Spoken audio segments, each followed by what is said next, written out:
Welcome everybody to the Koochiching Development Authority meeting for Tuesday, January 28, 2020. Will you please help me open with the Pledge of Allegiance? I pledge allegiance to the flag of the United States of America and to the republic for which it stands, one nation, under God, indivisible, with liberty and justice for all.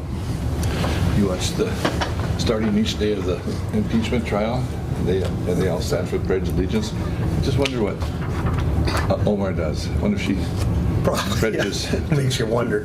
I bet you a few words she doesn't say. Yeah. Anyway. Thank you, everybody. Yeah, I haven't watched much of that. First order of business is to approve the agenda. Move, Mr. Chair. I'll second. Moved by Commissioner Adey, seconded by Commissioner Skoye. Any questions or comments on the agenda? If not, that's the question. All those in favor? Aye. Aye. That was a close vote. Second order is approve the minutes from the January 14th, 2020 meeting. Move. Moved by Commissioner McBride. Second. Second by Commissioner Havlick. Any questions or comments? One question. Jen, what does draft across? Is that just... They're draft until they're approved, and then Shall we once they're approve? approved, then I haven't really noticed the draft on there before. yeah, It is? I think that's the Okay. way the regular minutes come to. Must be more observant today. Yes, you must. Boy, no, all of them, I got mail come with it. You didn't see that when you were 18? No. No. Yes, I did twice. Any other questions or comments? If not, I'll ask the question. All those in favor? Aye. Aye. Motion carries. Third order of business, approve Heart of the Continent Partnership dues request. This was something that we did last year. We didn't have anybody come in and comment on it or anything, but this is something I guess we've been a part of for a little while. Yeah, what is our number? Were we associate member? We were an associate member, and last year we gave $250. For the last 2 years, the year before we did $500. Yeah, I thought we dropped it last year. Frank Jewell said if we had any concerns, he would certainly, we could hold it off and he'd come up. I 250, isn't it? Yeah, I moved to maintain the associate membership at 250. I'll second that motion. Moved by Commissioner McBride, seconded by Commissioner Skoye. Any questions or comments? I'll ask the question. All those in favor? Aye. Aye. Motion carries. Fourth order of business is approve the VNP-CWJPV. Somebody can tell me what that means. Say that here. fast. Yeah. Comprehensive plan funding. Morning, guys. Thanks, Matt. Well, here we got the guy to answer it, huh? Yes, we do. Voyager National Park Clean Water Joint Power Board. Correct. There you go. How's that go? Say that 5 times. You haven't lost it. So the Joint Powers Board we're with St. Louis County on this Joint Powers Board, and we'd like to engage Short Elliott Hendrickson, SEH, to complete and update a comprehensive plan which will include areas of both Koochiching County and St. Louis County. SEH's services are estimated to be $47,500. The original comprehensive plan, completed in 2007, did not include the areas in Koochiching County and was getting quite dated. There's a letter from the Joint Powers Board kind of explaining their request that's attached. Last year, the KDA agreed to fund a request for the comprehensive plan in the amount of $5,937.50, conditional upon St. Louis County funding the same amount. The remainder of the cost was planned to be paid by grant dollars received by the Joint Powers Board, but after more research, it was determined the comprehensive plan would not be grant eligible. So this request will fully fund the comprehensive plan, and the cost will be equally shared by St. Louis and Koochiching County. As you guys know, the Voyagers National Park Clean Water Joint Powers Board has obtained millions of dollars of funding for various wastewater projects in Koochiching County and St. Louis County throughout the shared watershed that includes Voyagers National Park.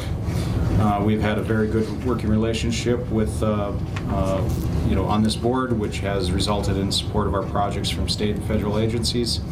And the request is for $17,812.50 from Koochiching County and the same from St. Louis County. And I would recommend moving forward just because it's been really good for the county for getting these wastewater projects completed. So, Agreed. Any questions? Commissioner Wright? Matt, Wade and I sat in the meeting with you, and part of the issue that why we need the comprehensive plan is as we go forward and look for funding, if a project is not in our comprehensive plan, generally those awarding funding won't even look at them. They have to be within our plan, the way I understood it. So it makes it a lot easier to be a part of the plan.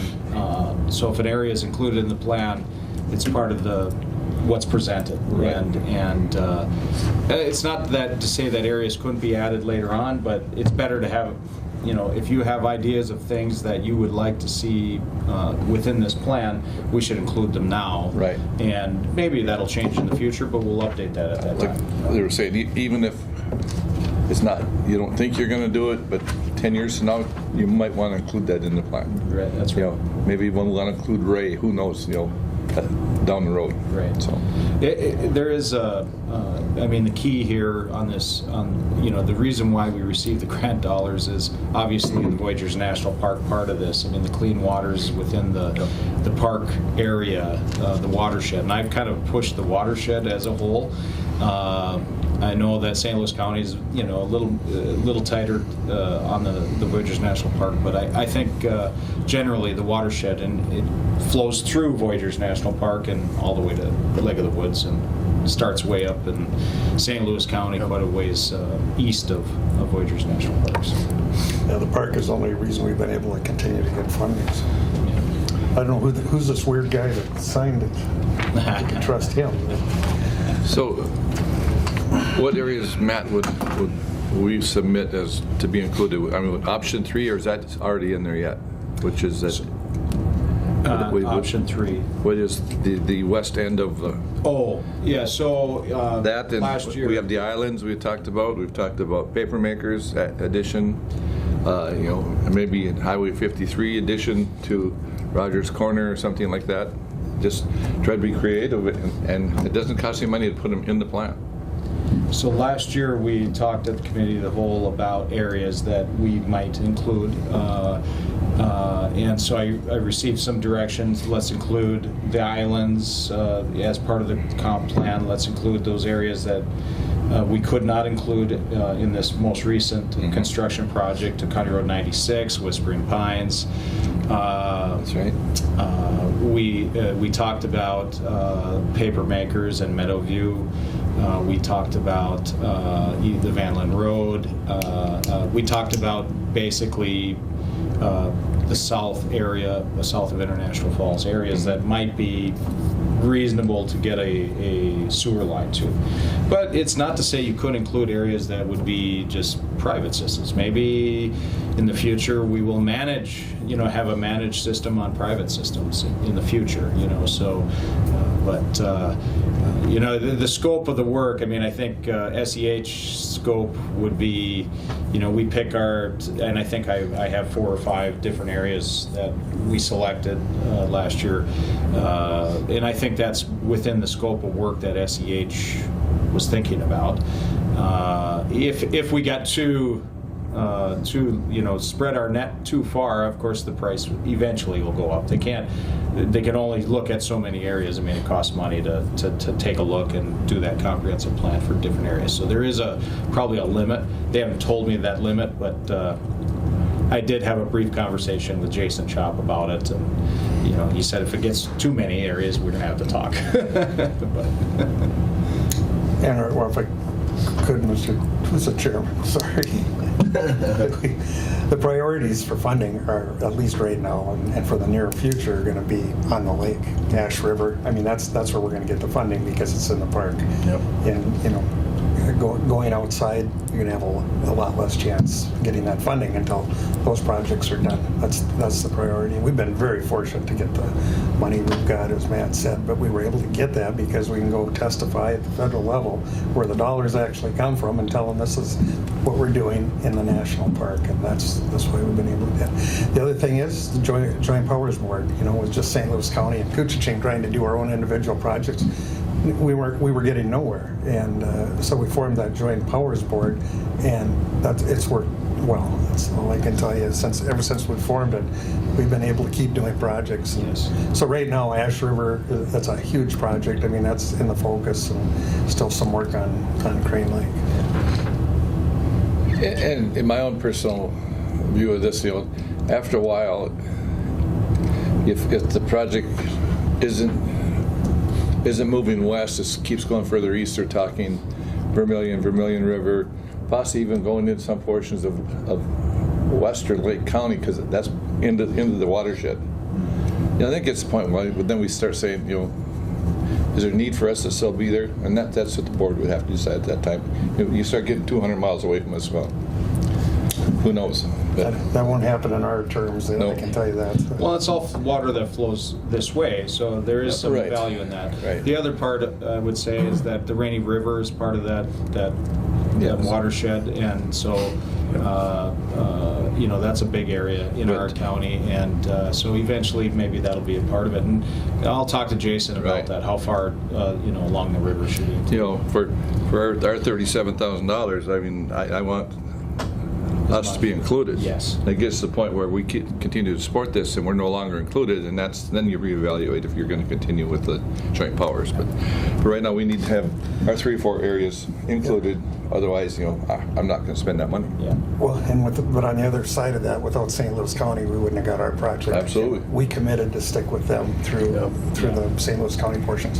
The other argument we were able to make when we testified getting to the water flows is that the areas west of us, as you pointed out, Or east of us. have benefited also. Yeah. Or west of Rainy us. River, Lake of the Woods, so people, when you're looking for funding, they understand that bigger picture, but their focus right now is on the parks. I would say, I don't know if this had an impact, but because of the success of this watershed board, I saw in your legislative priority information that there was a suggestion from, I don't know if it was AMC or some of the other organizations, that they listed joint power board creation for sewer projects as if joint, so getting more counties to work together to do that. And St. Louis County and Koochiching County have been doing it for, this many years. Maybe I a don't- model for it. Right, and so maybe they've seen the success of that and said, throughout the state, maybe we should do more of that, so. Well, agreed, it's been extremely successful, so it's really neat to see all that stuff getting done. Anybody else have any other comments or concerns, questions? And we don't have a motion yet. And I misspoke, I said 37,000, it's 17,000, correct? Yes. Okay. Yep. The total cost is $47,500. County's already committed $5,937.50, and the remaining would be the $17,812.50. Yeah. We just weren't able to get the grant on this particular one. I'll move, Mr. Chair. I think we have a motion, don't we? Yeah, I think there was a motion on it. Was Nope, there was not. No motion, okay. Oh, I thought Brian- I'll second. Well, he talked about it, but he didn't. Moved by Commissioner Ady, seconded by Commissioner McBride to support in favor of $17,812.50. Any other questions or comments? Mr. Chair, I just want to make note that this will need to come from KDA fund reserves because it was unbudgeted and there's no project funds left in KDA. We do have not a significant balance, but enough funding in there. There's a balance of $303,000 for things like this that may come up. So we will make a budget adjustment with that board motion as well. Thank you. Thank you, Jim. Anything else? All those in favor? Aye. Aye. And found it interesting with the statement by Commissioner Nelson that they don't even have to bring that to board. Yeah, I don't Just know how the they... environmental services can just say yes to spend that money because that amount of money is below their threshold. Wow. The way I understood it. Yeah, yeah, it's below their threshold for needing to come to board. Yeah. Yeah. We didn't have it budgeted, so. We're too small. I don't have any funds just sitting there. So, Thank you, man. all right, thank you. Well, they probably have 100,000, and if we comparatively did it to population, you'd get about $20. Yeah, right. Yeah. I might owe something. I know. Okay. Thanks, guys. Yep. I know. Thank you, Matt. You're coming back today, no? Yep. At this time, it's public comment. Anybody have any public comment? Hearing none, I'll ask for motion to adjourn. Move. Moved by Commissioner Pavlik. Support. Seconded by Commissioner Craig. We are adjourned. Thank you. Approve proposed agenda with any additions?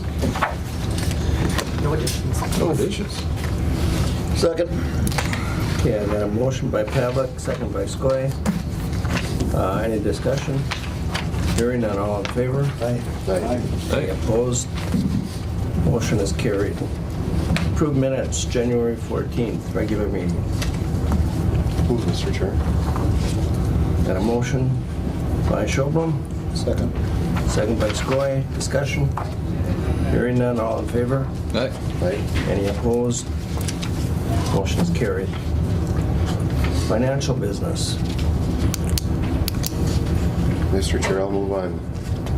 Under financial business, A, B, and C. Okay, did you want to do the burial too? No, I'd like to do that second. Okay. Second. Motion by Schobel, A, B, and C. Okay, thank you. Courthouse claims, highway claims, and health and human service claims.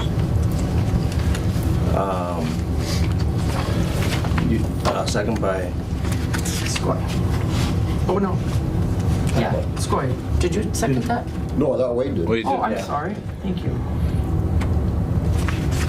Where am I? Oh, on this. No. any discussion?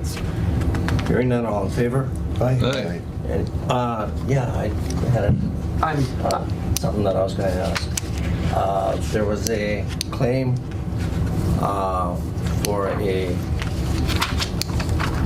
toll from Wimmer Auto Body. I don't remember which part of the claims it was on. Do we have towing insurance on through our MCIT. MCIT, or wasn't there a separate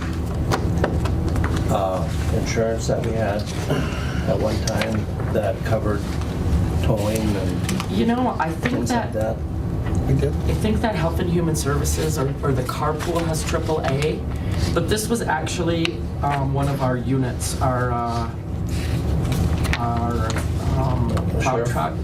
It was one of our plow trucks. On one of the plow trucks? Yep, that went in the ditch. But I will double check with Betsy to see if that MCIT may cover that or we have something else. Okay, and then one other question I had, snowmobile insurance, isn't that covered under MCIT? Or is that specialized? No, that would be covered under our property insurance. So, Okay. yeah, Because I saw there was a separate claim for, we have a deductible of, I think, $1,000. well, for the insurance for snowmobiles. There's a separate claim there for insurance. Just a page or two back from the towing thing. Oh, I see. Which one was that under, Kevin? Minnesota County's Intergovernmental Trust, it's on page 7 of claims. Oh, it is under MCIT? Well, that one is. Skidoo Premium Insurance. That's our insurance premiums, but I didn't see anything for snowmobile. Did you see a claim on snowmobile or insurance premium? Yeah, insurance premium. It's MCIT. Okay, it's not just, It must be insured separately. That's what it looked like to me. Is it?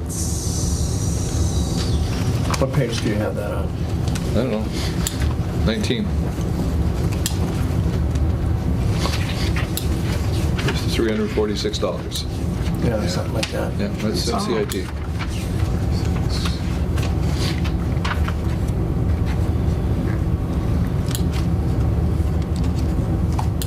That must have been for a new, we added. Yes? Yep, that was a new machine that we added, so it wasn't Okay. included in our regular premium, so we had to pay it. in Okay, addition. okay. Yes, I Alliance see of that Forest, now. they bought a new one. Understood. Yep, Yep. that is under Yep. London Forestry. Okay, So there are 2 brand-new sleds that were added to our, okay. yes, I see your question now, sorry about that. Any further discussion? Hearing none, all in favor? Aye. Any opposed? Motion carried. Adopt resolution accepting VSO donation. Move, that's what an opportunity here. That'll Second on save us that. money. Got a motion by Pavlik, second by McBride. Discussion? Well, if I could, Mr. it's not only going to save the county money, but it's what a relief for some of the veterans who have trouble traveling. Yeah. You know, it's just a great program, so. Yeah. It's what's $6,600 grant from KTI, and then it would be a $2,000 match from Veteran the Services. VSO, yeah. VSO, so, okay, yeah, that's great.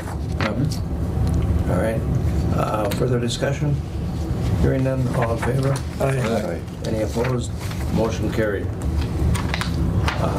Approved payment of 2020 dues. I'll move, Mr. Chair. Got a motion by Schobel, Second? second by McBride. Discussion. Mr. Chair, these are all boards, associations that, outside of Red River County that we are members of, correct? AMC, all AMCs, NACO, Northern Counties, Joint Powered Board. I don't see, oh, there it is, Minnesota Rural Counties. But is that part of AMC? No. It says AMC, Minnesota Rural Counties, but that's separate. Well, they've tied in, Dan kind of tied with them to do the accounting and paperwork for him. By the way, Because he's not the best guy on paperwork, so. If I could, just a footnote, that Minnesota Rural Caucus was set up by Koochiching County. Yeah. And we ended up not joining because they refused to separate from AMC. We wanted a totally independence. And, that's just the history. But they are separate. Well, they are, not totally, because AMC, that's where everything's involved, all the meetings, everything. Yeah, but they hired AMC for the secretarial work because, like I said, Dan was not good at Books. Yeah. And so that was a board action of the MRC board to do that, and it made sense to use their facilities too. So we proposed it and weren't there for the first 4 years, and we got a new commissioner. I can't remember who it was. We need to give him a committee, so we set him down there, and then we've been there ever since. And it's worked out well. That's probably Mike. It's the Could've done, yeah. worst boring board to sit on. Yeah. Sorry, Commissioner. Yeah, on occasion it does get to. I've got a motion in a second, right? Yes, you do, Schobel and McBride. Okay, any further discussion? Hearing none, all in favor? Aye. Any approved? Motion carried. Personnel business. Approve E911 correction officer employment status change. Jog my memory, I believe was that for Bo? Bo. Thank you. Yes, Right. Bo signed for the full-time posting that was formerly Savannah Olson's. So it's just a change of status, you go from part-time to be a full-time, That would be correct. so then benefit change would go along with all that, and Yep. so I guess, yeah, move. Wonderful. Got a motion by McBride, Been here almost a year have a with us. second? Second, Mr. Chair. Second Is that by my Schobel. Dennis' son? Yep. Is there going to be another part-time? I would imagine we will fill the roster back up. I think we were approved for 9, I believe. So I want to say we have 1 or 2 opening. They're not asking for that right now, though. Not at this time. I have to talk to Pete about it a little more. Okay. Yeah. All right. Mr. Chair, if I may, there's a blanket for part-time deputies and part-time corrections to fill those without board approval up to the maximum amount of whatever I that think it's roster Okay. is, just so that we, Yeah. we don't Okay. have to come to board to fill those part-time positions. Okay. Up to a certain number of positions. I believe it's 9. Yeah, 6 or 9 or. Yeah, maybe I think it's more. 9. Yeah. Okay, all right, thank you. Any further discussion? Hearing none, all in favor? Aye. Any opposed? Motion's carried. Approved compensatory time off, leave of absence, and work compensation policy revisions. Move.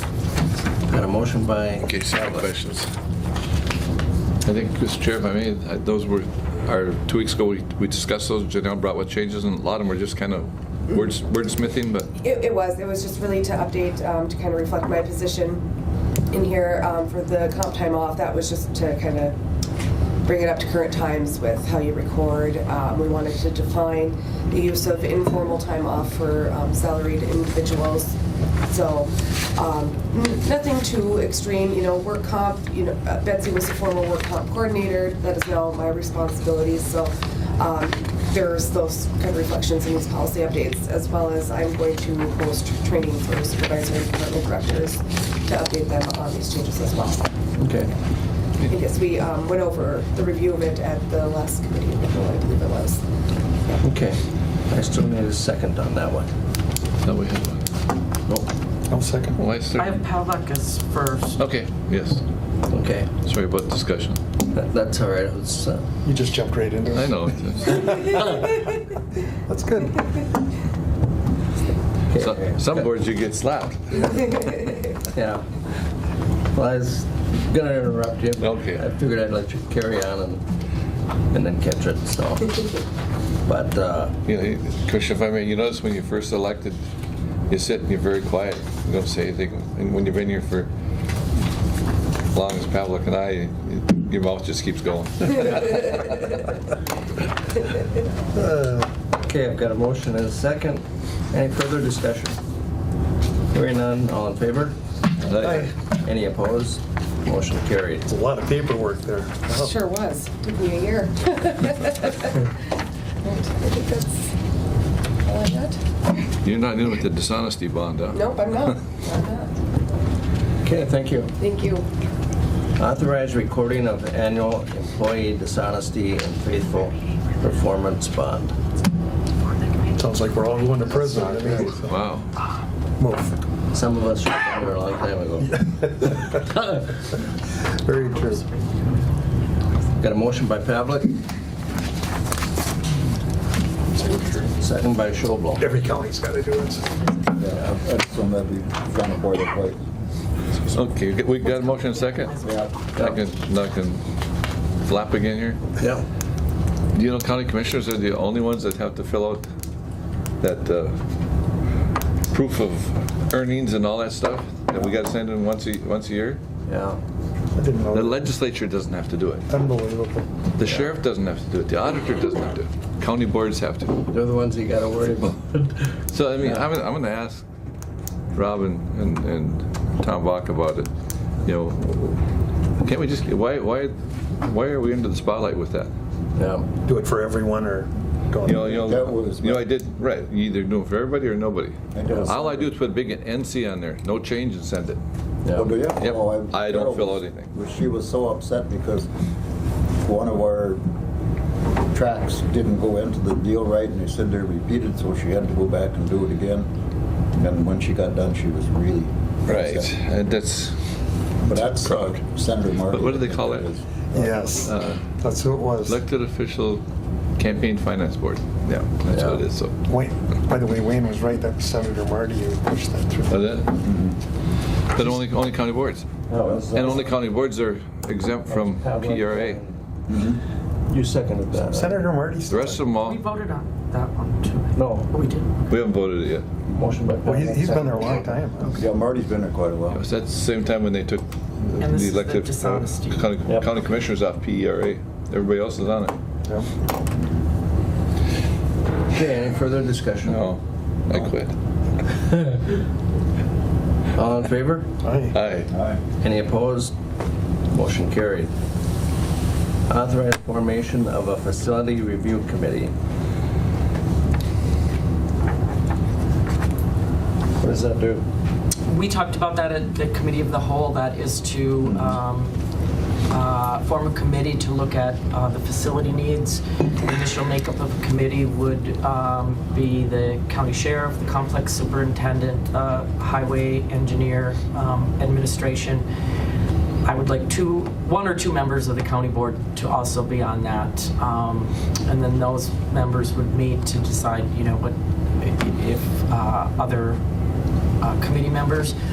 At the committee of the whole, we had talked about somebody from the city of International Falls possibly being on that committee as well, as we share some space with them, just to do a look at our facilities and see what our needs are in the next, immediate future and long term. Move. So, motion by Pavlik, second by Skoye. You'd be meeting as needed? Yes, we would be meeting as needed, initially probably maybe once a month until the committee gets going. Listen, Mr. Chair, I think that was a tie-in to looking down the road on what's going to happen next with our buildings and stuff, so. That's correct, because we've got that highway building that's not ADA accessible. We needed to look at that. Complex is going to have some needs. We've got not any immediate needs with our jail, but maybe some long-term needs, so just to get ahead of the game. Okay. Okay, I've got a motion and a second. Any further discussion? As far as having a city member, I think they could certainly participate. I don't know if they should be a member of the committee because it's county taxpayers are going to hit the bill, but they do rent. And when it comes to that rent, we've had some trade-offs, but we haven't increased it since, I want to say 1990. And there's no city, we did not include city in this recommendation here. No, but then we would, the committee would meet to determine the remaining makeup of the committee. Maybe at some time we might be able to. Yes. Yeah, I agree with you. This meeting, this group consists of county employees. Yes. And then they would be as needed. Yep. We want them to have him. Well, I just like the issue we have with the fireboat. Yeah. All of a sudden now they told us they had a place to store it. Now they don't have a place to store it. Yeah. And they want to go to the iron rink. Yeah. Sorry. Anyway. Further discussion? But those type of issues we're going to have to tackle. Yep. And storage is a big issue. Yep.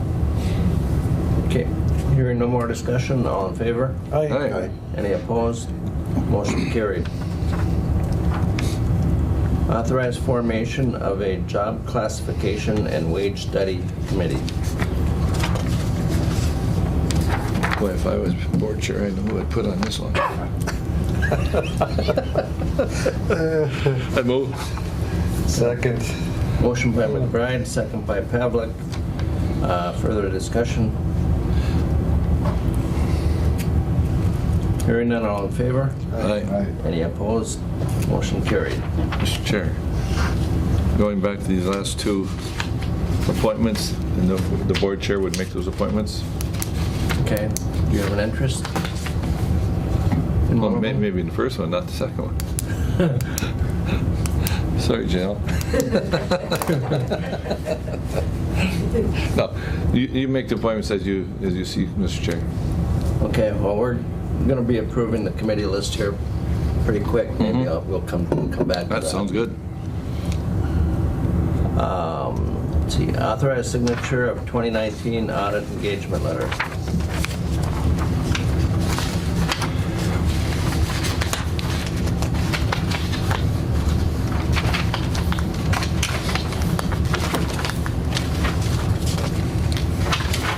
Well, for discussion, we'll start.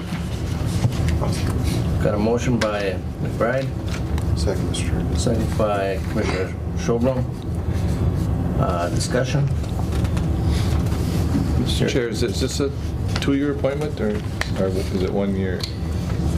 Mr. Chair, this is the last year of a 3-year contract that we had signed. Okay. And so my they actually the auditors were here yesterday, starting on the 2019 audit. I'm recommending that we go with our private audit firm that we have had and finish up this contract.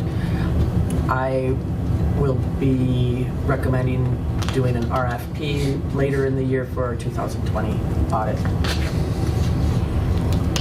Would we be doing just a single year? Or would we, right now we're under like a 3-year contract, right? Normally, you do more than 1 year in an audit contract because then that audit firm is familiar with your books. It's usually more efficient for them to do at least 2 or 3 years, if not 5 years. You can usually save money too by going with multiple years. So that we approved this in 2017 at $37,000 for 17, 18, 19? Correct. So this is just okaying to move forward with the 19 audit? Yes, every Okay. year they Yep. do an annual audit engagement letter. So, Mr. Chair, for clarification, is this amount then for all 3 years? No, per year. That's per year. Yes. 37,000 per year? Yes. Okay. I thought it was what's wrong there?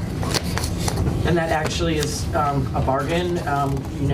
We remember we have the state auditors in there. They audited 1 year and it was $86,000. Yeah. I'm gonna have you sign it. Yeah. Thank you. After they say okay, yes.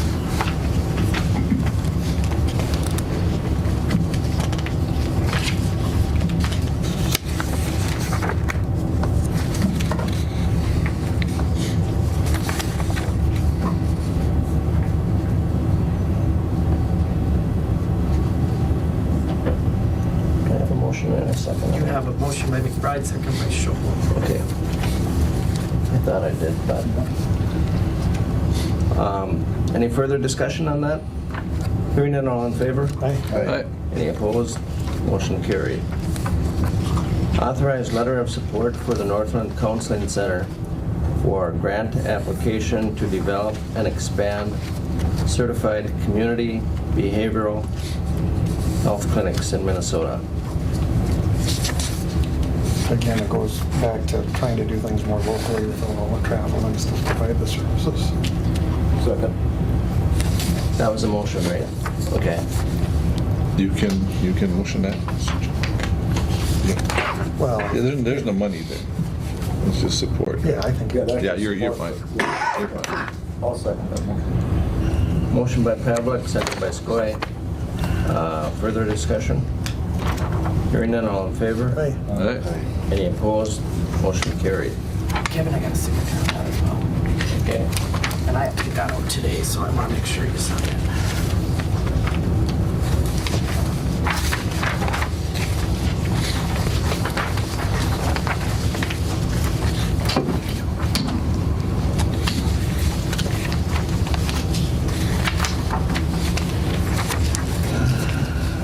Okay. Do you have another committee list? We're on the committee list, all right? Okay. Approved 2020 committee list. I don't have it. I do have an extra copy here. Mr. Chair, maybe it'd be easier, rather than go through everyone, if anybody objects to the committee that they're on. I was thinking about that. Easiest way. You know, if somebody's tired of working on one or thinks somebody else could do a better job, then, but other than that, I mean, no real reason to go through every one of them. But there's a couple new ones, I guess, that you may want to point to. Yep, 2 of them.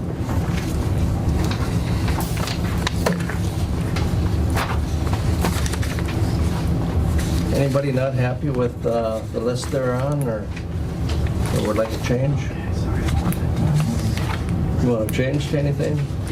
I'll offer, Okay, sorry about that, Wayne. can I be available for one of the two new committees? If it's, Yep. Okay, just to be a little more. let's start off with the facility review one.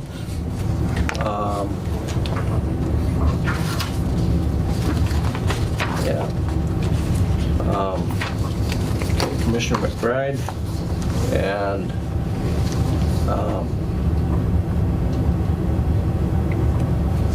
want to be on that one? Facility review? If the board sees Okay. fit. McBride and Schobel. With supervision from Commissioner Pavlik. You want his supervision? Oh, a little bit, yeah. There will be. Which is this one you read? All these empty chairs and no one's here. Yeah, we were thinking like last week, you know, so. This is, okay, which, Give us time, we got Yeah. a couple of dignitaries coming in, so we might get a few more people. That you took the facility one, the new committee? Yeah, I'd sit on that. Okay. McBride and Schobel then on that. And, let's see, Job Classification and Wage Study Committee. Want to be on that?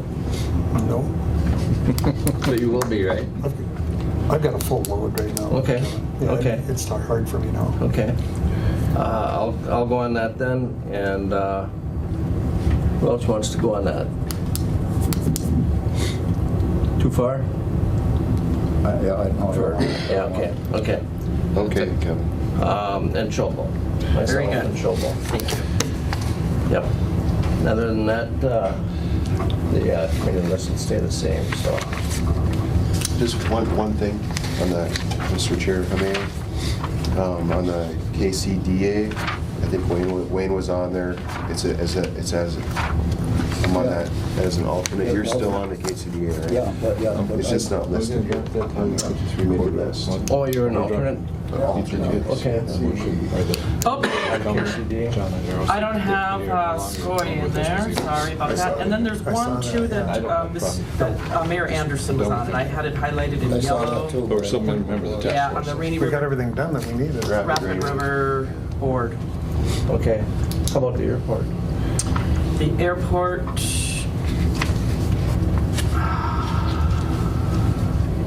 I would have been real upset if St. Louis County had dropped out before we got ours. She was looking to see if we'd already paid ours. Oh, no, St. Louis has been a good partner on this. On Where's the highway airport? stuff. Yeah, couldn't have done Well, it. there's a little bit more stuff to do here, you know, in the Yeah. next couple, 3 years. Right, but It's, we're going to stop with the 4-lane stuff. lobbyists in Washington, D.C. I mean, he did a good job for us over the years, but I mean, we're not into is the big airport not funding. even on here? I don't know, is it? Isn't it? Where is it? Airports in their someplace. Should be under eye. Yeah, without St. Louis County, that would be another one we wouldn't have ever got done. Are they gonna finish that this year? Or they're gonna do that number 10 or number 1 or whatever it is they're crossing? Yes, yeah. I don't see it The either. turnout. That turned out. They're gonna straighten it, yeah. They put in the passing lanes, what a difference, huh? Yep, yep. So, Virginia, they pulled out of that agreement right. after the first As year. soon as they got there. As soon as they got that interchange. It Yeah. just shows you can't trust those politicians, Kelly. One thing, the Koochiching County Housing Collaboration, I have not been attending that. Kevin, have you been going? I think Yep. Jason's been going once in a Yep. while. Which one is that? The Housing Collaboration? I went once or twice maybe. You been going to those, Kevin? Yep. Okay. So, Yep, when I can, I went yesterday. okay. I talked to them, a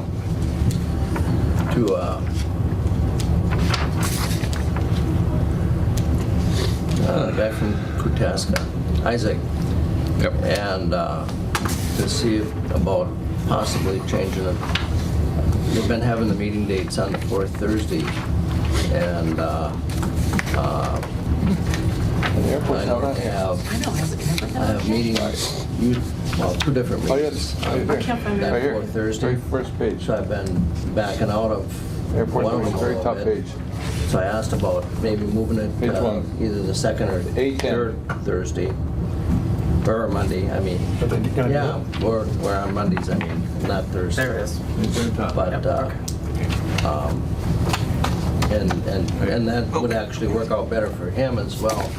We're good. He said he'll put an email out to the other members and see if That second or I'm gonna third rename Monday. that Falls International. That'll help you then too. Yep, Yeah. yep. We need a motion to approve committee listings? Yep, Okay, move. Yep. second. Got a motion by Commissioner McBride, a second by Commissioner Pavlik, and that's to include the two committees that we just discussed, right? Okay. Okay. Mr. Chair, what about the Rainy River Rapid Board that Bob Anderson was on? Is he just a board member, or? He's been listed there. I could check with Matt to see if that board themselves provides recommendations, but, Yeah, we could do that, because that does have some of the members, there are members of that from Birchdale. Maybe there may be someone else along the river that would Okay. interested in that. I'll ask Matt for Matt would recommendation. probably know, yeah, so. All in favor? Aye. Any opposed? Motion's carried. Anyone messes around, Kevin, now you can reach all of us here. Exactly, don't forget it. I'm gonna behave. Sheriff business. Karen. All right. I had one other one on there. Oh, the Koochiching Housing Authority. Yeah? Where are we? That's the one in Hell, did I Virginia. That was do? on there. No, yeah, I was, but I was going to mention something. Well, they moved it closer to Evlith. No, I mean the one, the HDA, the housing, Oh, the one that Kath. that Kathy Johnson has. Anyhow, the federal government has determined that they can't pay mileage and stipend to the board out of federal funds, so they're going to have to change things, and they had one of their trustees resign, and so now they're going to have to replace her. I don't know, Jenny, has Kathy talked to you again on that? No, I haven't heard anything more from her. Well, they were going to try to change their meetings so, and they were not paying any mileage either, so she's going to drive everyone to the meetings, get rid of the mileage, and then they are going to change it and get their per diems once a year when they get money from the taxing district. But believe it or not, HUD said that you can't pay mileage and stuff. Your board members. Must. So, anyhow, that one will be a few different people on it, but that's all Okay. pretty much directed by their board, when they appoint the ones, so, other than I'm the only member. Are they gonna need to appoint a new board member then for the one that dropped out? or- Yes, they will, yeah. Okay. And they do that themselves, or Yes, yeah. does that kind They're of go doing it through us? themselves. Okay. I don't know if we have to approve them every year, I think that's what it was, but there is a change now. Okay. So anyhow, that's all it was on that. Is We get more boring as time goes on. Sorry, I didn't sleep much last night. I'm just teasing. Not any more boring than you were last week. is airport on here? Yeah, the airport's on the Yeah, it is page on there. under, I'll move that to Falls International Airport. Okay, was Bob on there?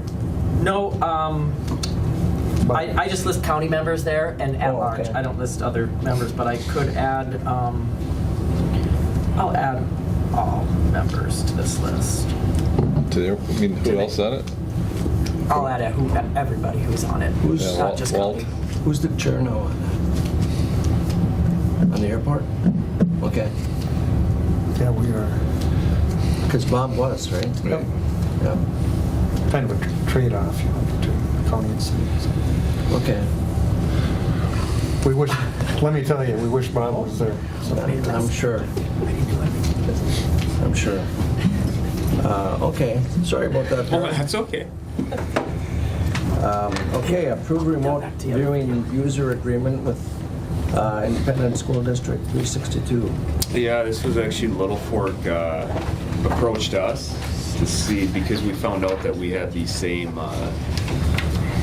it's camera system.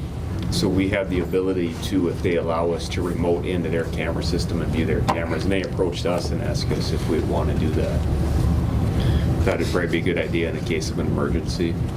So you're okay with it then? Yeah. I had the county attorney review it, and their attorneys reviewed it. Our biggest concern is that we could possibly access their cameras at a time when we didn't need to. So that's what we spelled out in the agreement. So anything outside the school you can access at any times. Anything inside the school, it has to be an emergency situation.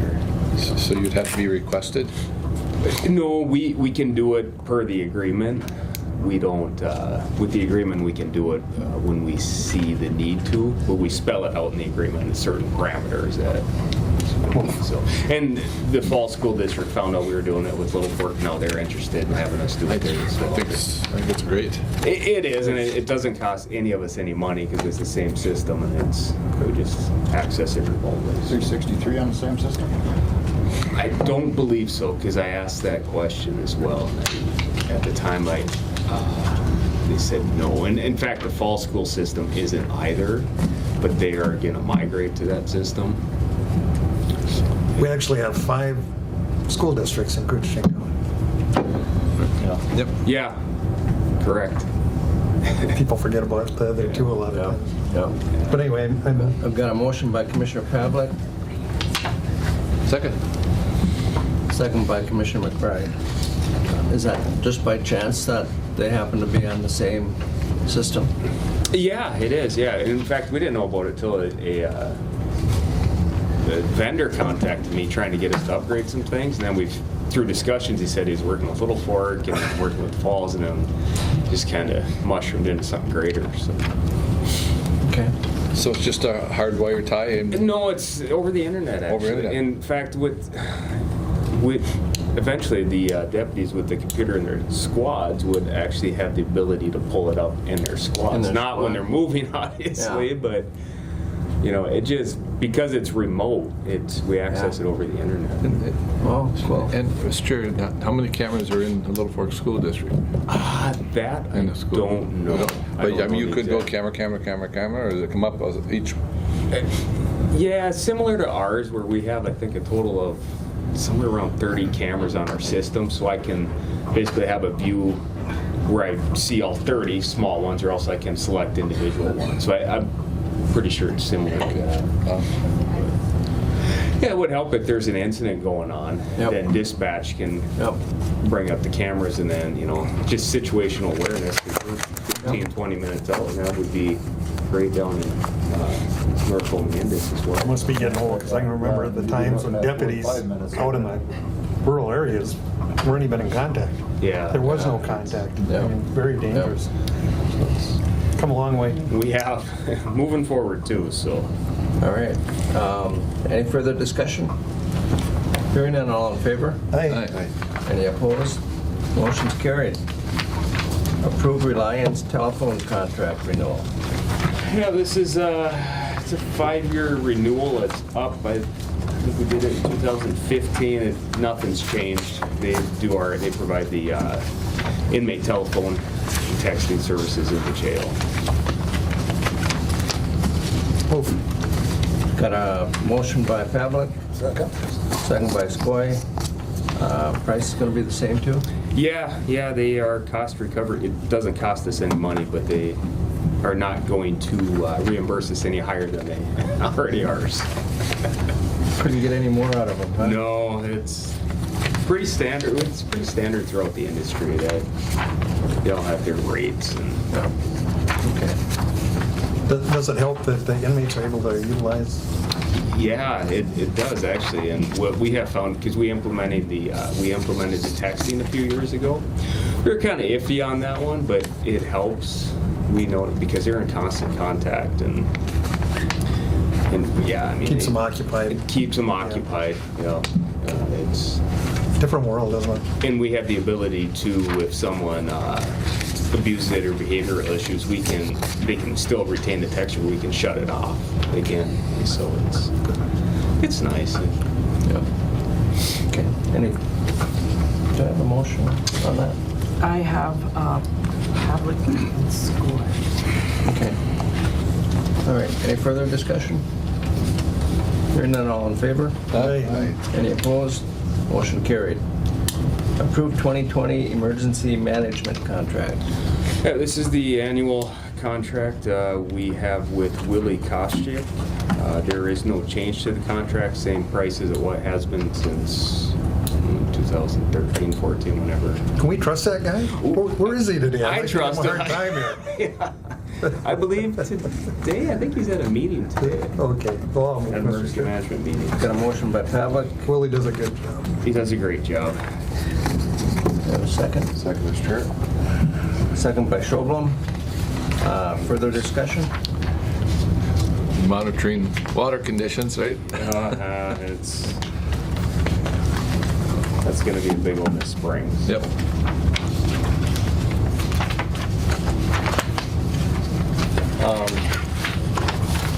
Need vote.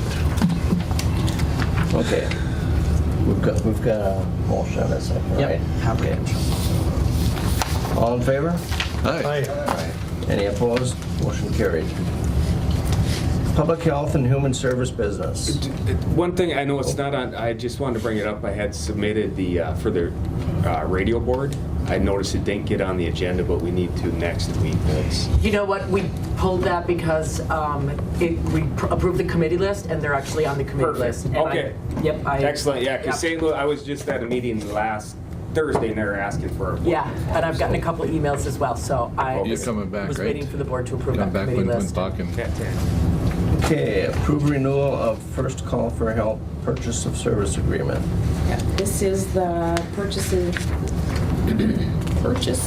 of service agreement between First Call for Help and us for the confidential crisis line with a toll-free number.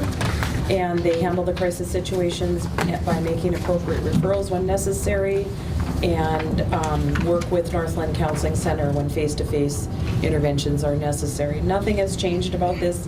Nothing has changed with the cost or anything. It's the same as it was last year, so. Motion by Skoye, Second. second by Pavlik. Is that a 24-hour line? Okay. Further discussion? Hearing none, all in favor? Aye. Aye. Any opposed? Motion carried. And And, you did our burial already? Nope. Nope. Approved burial payment. Mr. Chair. Motion by Schoblum, second by Pavlik. Discussion? Hearing none, all in favor? Hi. Any opposed? Motion's carried. You got off easy You today. coming back for when I am, when yeah. Rob and Bob are Tom are here? Okay. Okay, thank you, Kathy. Okay, land and forestry business. Approved 2020 trust fund apportionment, setting proposed reserve accounts. So this is kind of an annual thing that we do. This is, we've figured out our draft apportionment of our net receipts for the tax forfeited trust from last year. You can see that on the attached page, and part of that is by statute, the board is allowed to set aside up to 20% of that total into a reserve parks fund, and up to 30% of that into a reserve timber and resource development account. And then along with that, the board is also allowed to set aside funds for a promotional account to allocate to the cities and the KDA for the promotion of tourism, agriculture, and industry. So those are the monies in the Reserve Parks Fund and the Reserve Timber and Resource Development Funds. Those were what were proposed in the 2020 budget.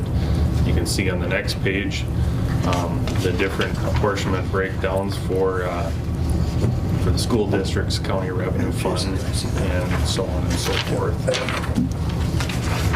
And we do these in one motion? Yep, in the past we've done them in one motion. I'll move on, Mr. Chair, on the set aside and the promotional account reserve.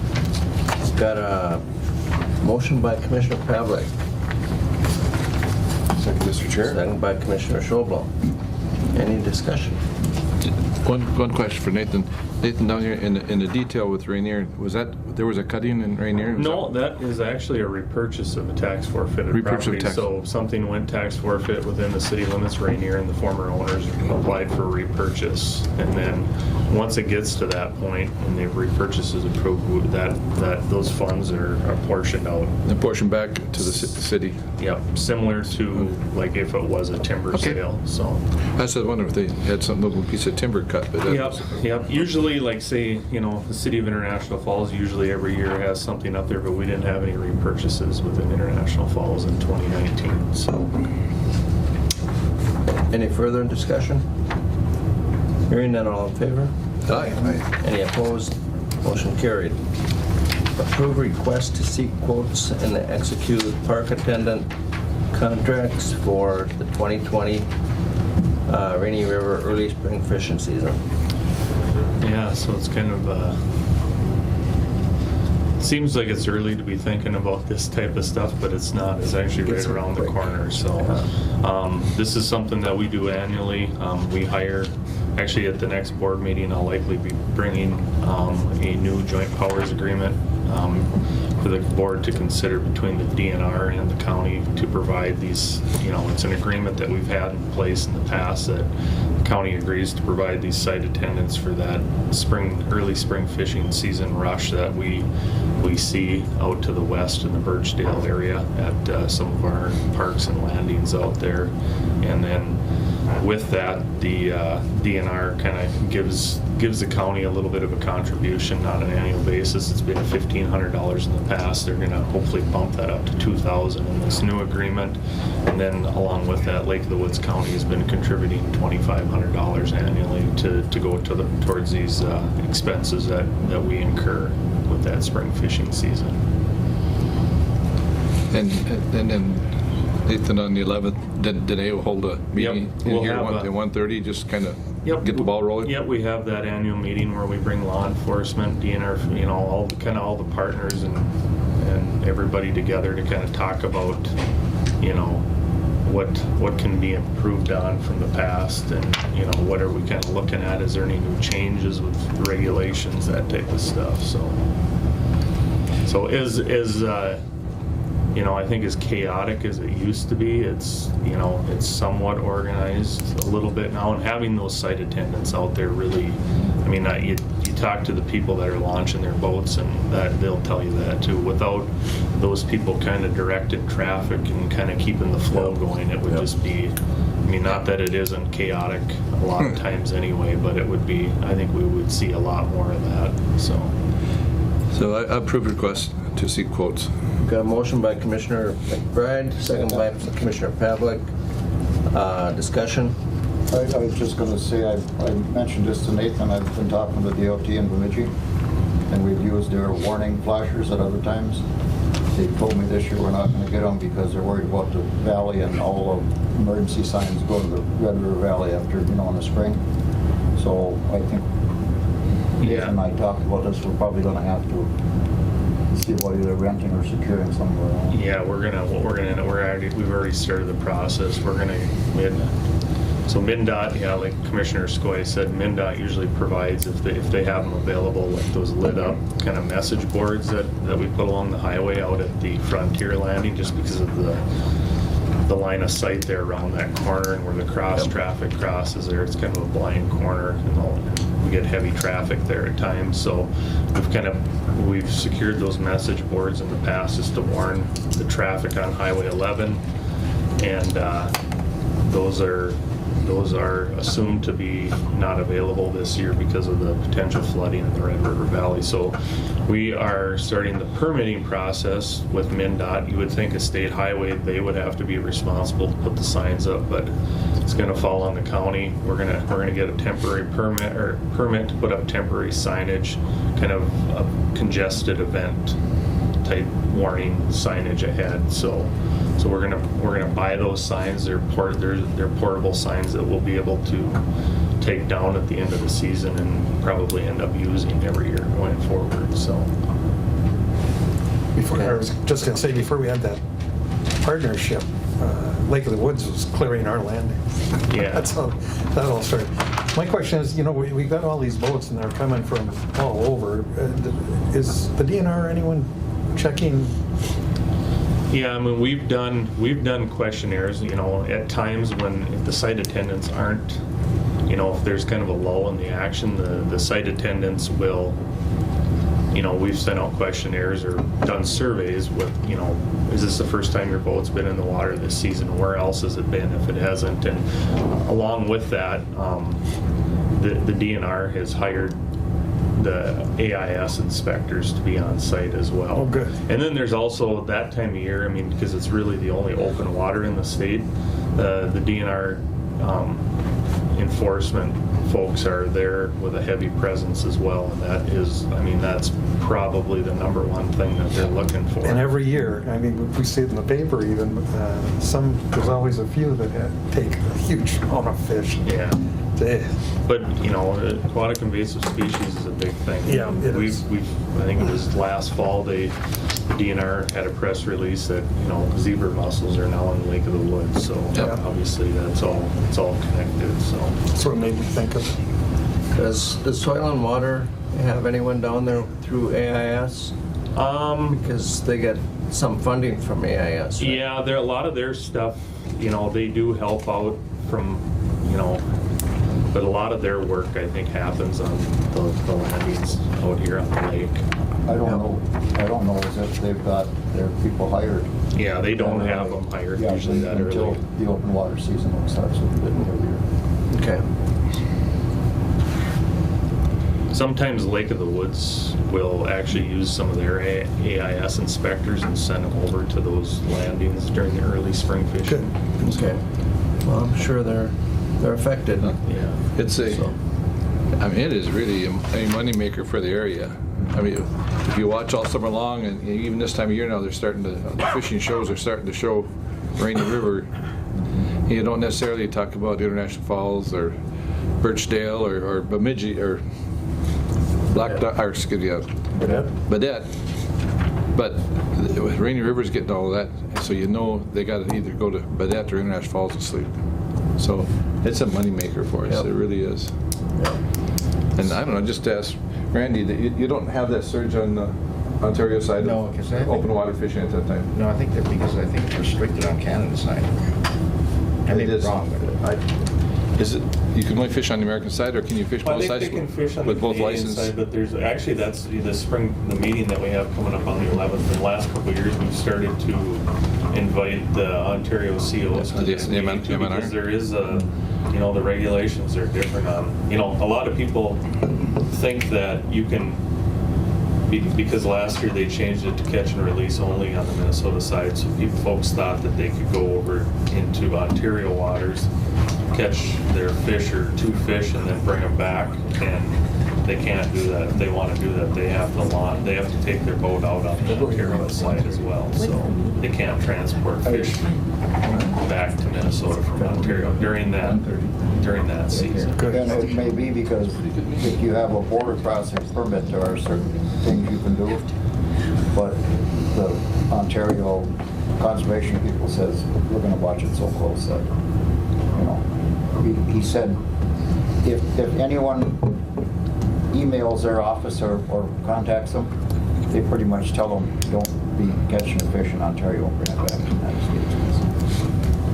Well, you got CO, you got MNR, and you can have Customs Border Protection, and so there's an abundance of people to watch it. So Usually there's a large law enforcement presence. And the biggest complaint is always parking. No. All right. Okay. Any further discussion? Hearing none, all in favor? Aye. Any opposed? Motion carried. Approve request to seek quotes and execute contracts for summer park maintenance. Yeah, so this is, we usually do these on a 3-year period, so these are due to be awarded again for the upcoming 2020 maintenance season. So basically this is lawn mowing, garbage pickup, that type of just general maintenance at some of these park sites that we have scattered throughout the county, so. Generally get the same people?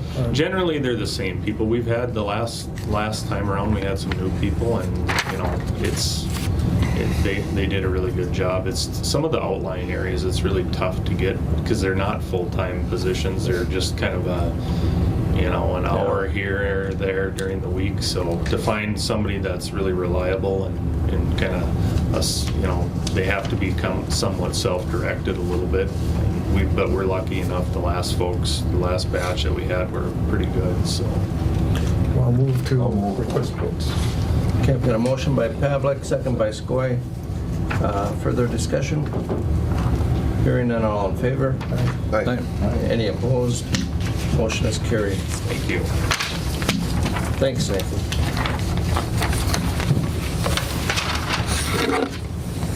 Environmental service business. Hello again, Matt. Hi. Yeah, we've been waiting for this. Live AIS. Everything's shut down, but the bills keep coming. Yeah. You want what? Approve IVSP contract A change order number 9. So this is on Wagner Construction's part of the project. The change order is related to additional construction at individual parcels throughout the project.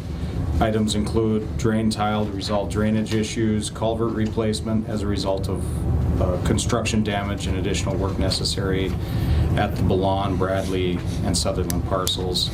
The change order number 9 is estimated at $72,473.76. And I've reviewed this with our engineer and recommend the approval of this change order. We'll move on to recommendation, Mr. Chair. Got a motion by Commissioner Pavlik, Second, Mr. Chair. second by Commissioner Schoblom. Discussion. Hearing none, all in favor? Aye. Any opposed? Motion carried. Approve Island View Sewer Project Contract A payment request number 19. So this pay request again is on Wagner's side of things. The total amount due less the 5% retainage to contract A for work period ending December 31st is $507,251.32. This was work at Island View. It included some of this change order that was just approved, included mostly the Island View Lodge area, and getting a good majority of that work completed. There's still work left to be completed, but they made huge progress on that area. So Move. Motion by Commissioner McBride, second by Commissioner Pavlik. Any discussion? Mr. Chair. Even though it's a change order to Wagner, this was removed, most of this was removed from USA, was that correct? that's correct. Originally in the original contract with U.S. Utility Systems of America, they had Island View. It was removed from their contract, and then we change ordered it into Wagner's just because it made sense at the time. So. There may be some adjustments, but essentially it's not a real increase to the total project.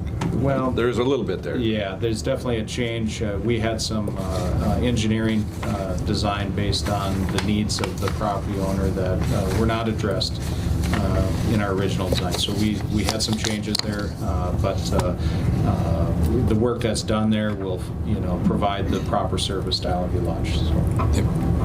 All right.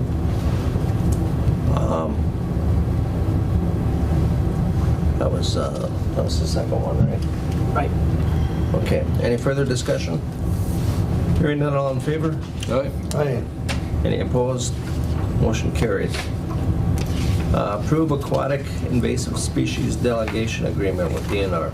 So we were just talking about the AIS program. The DNR has the legislative responsibility to prevent and manage the spread of AIS. This is an annual agreement for the county to coordinate with the DNR in these efforts. And we just talked about that, at boat launches and that kind of thing. The county receives AIS funding from the state to implement AIS management and prevention.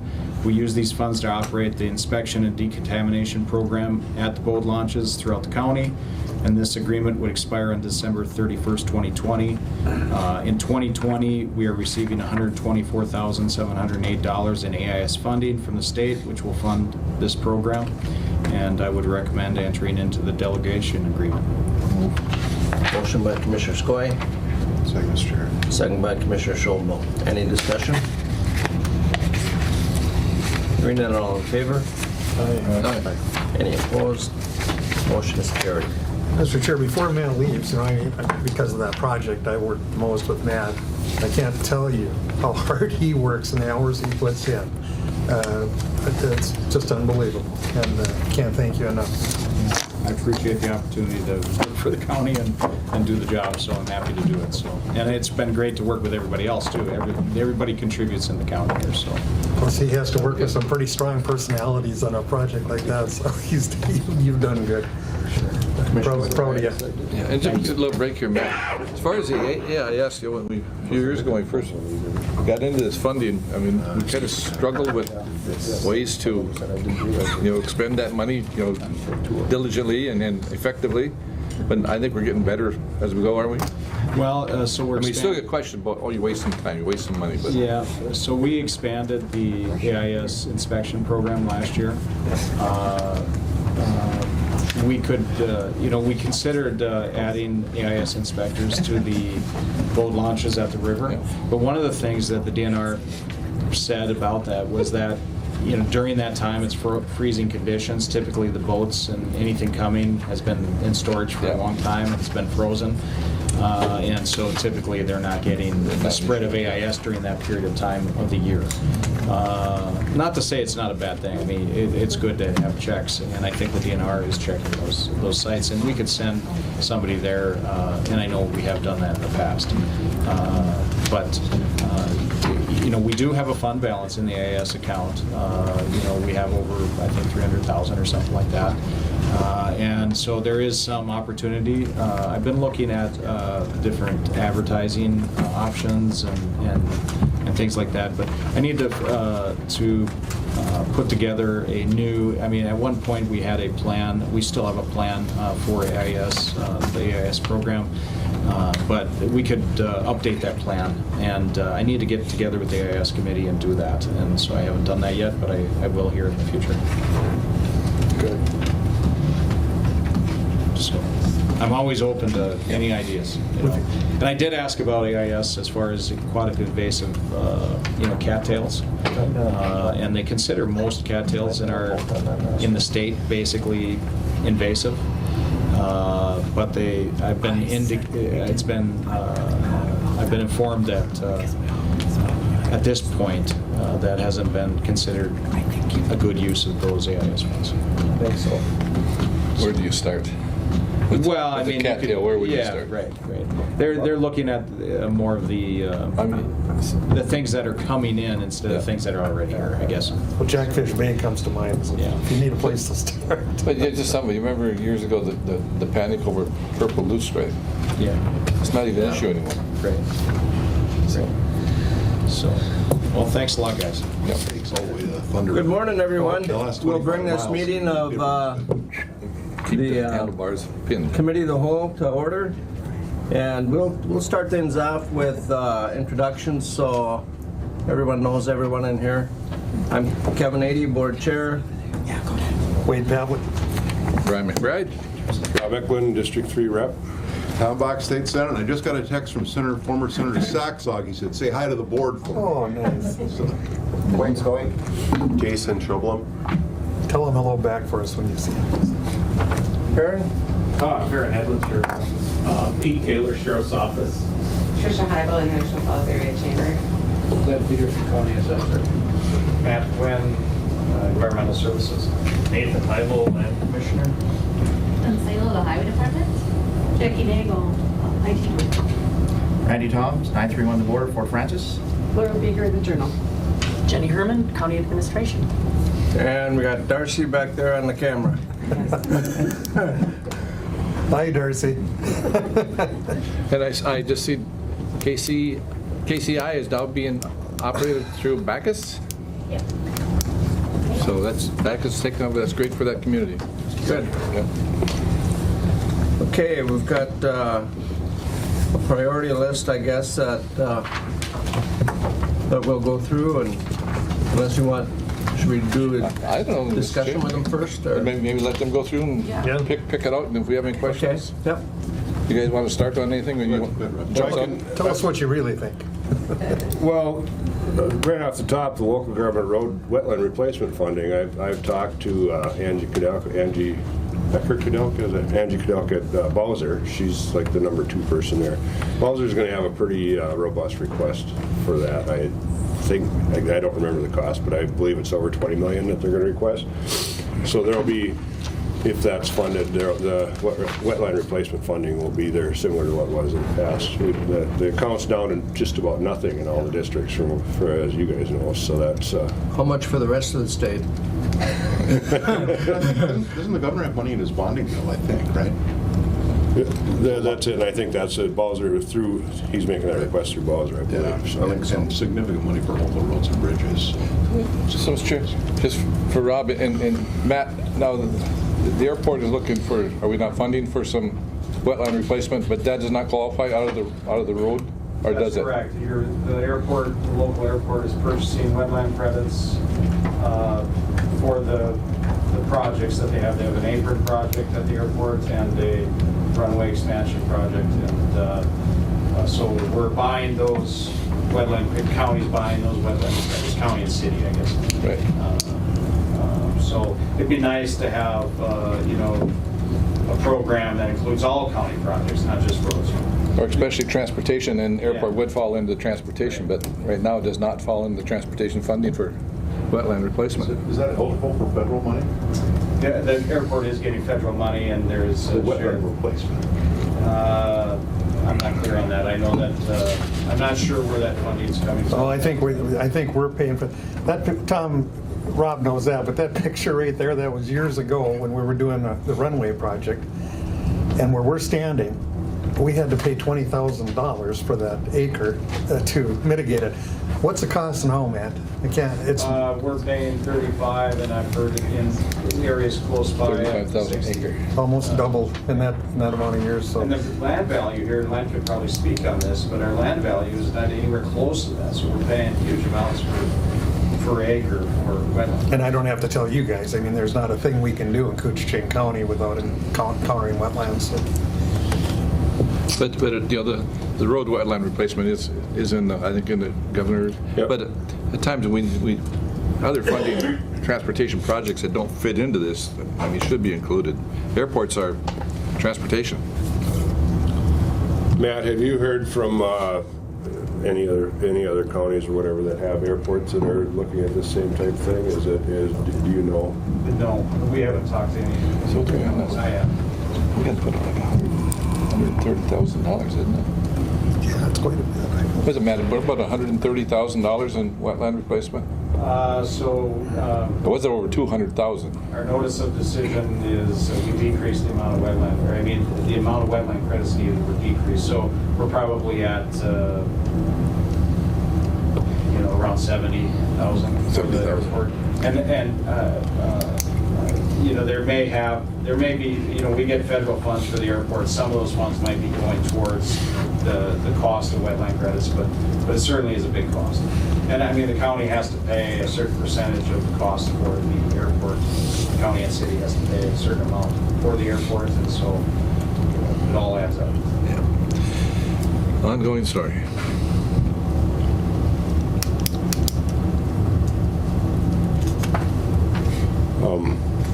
I'm not sure preserving the tax base. Obviously, we want to keep as many people here, but I guess I'm not sure where you guys are going with that. Other than that,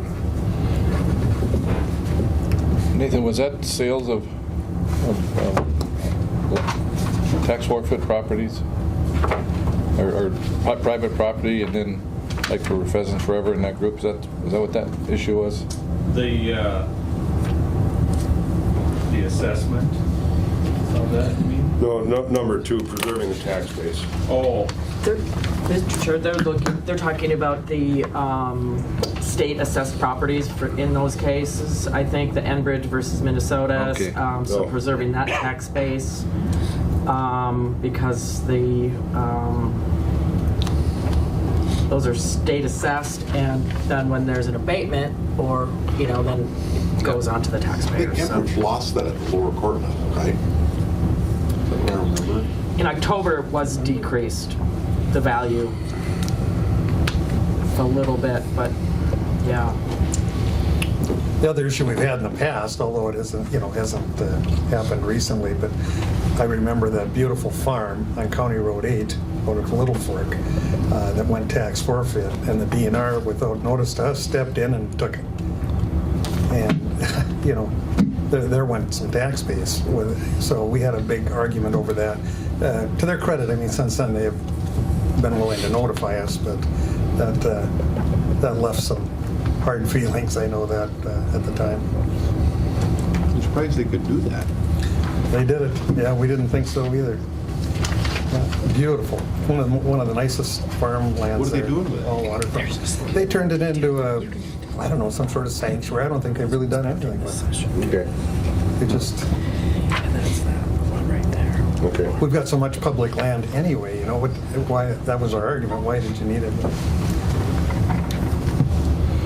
I don't know if this goes back to some of the counties have passed resolutions for no net loss, and that is whether it's environmental groups or sporting groups or whatever.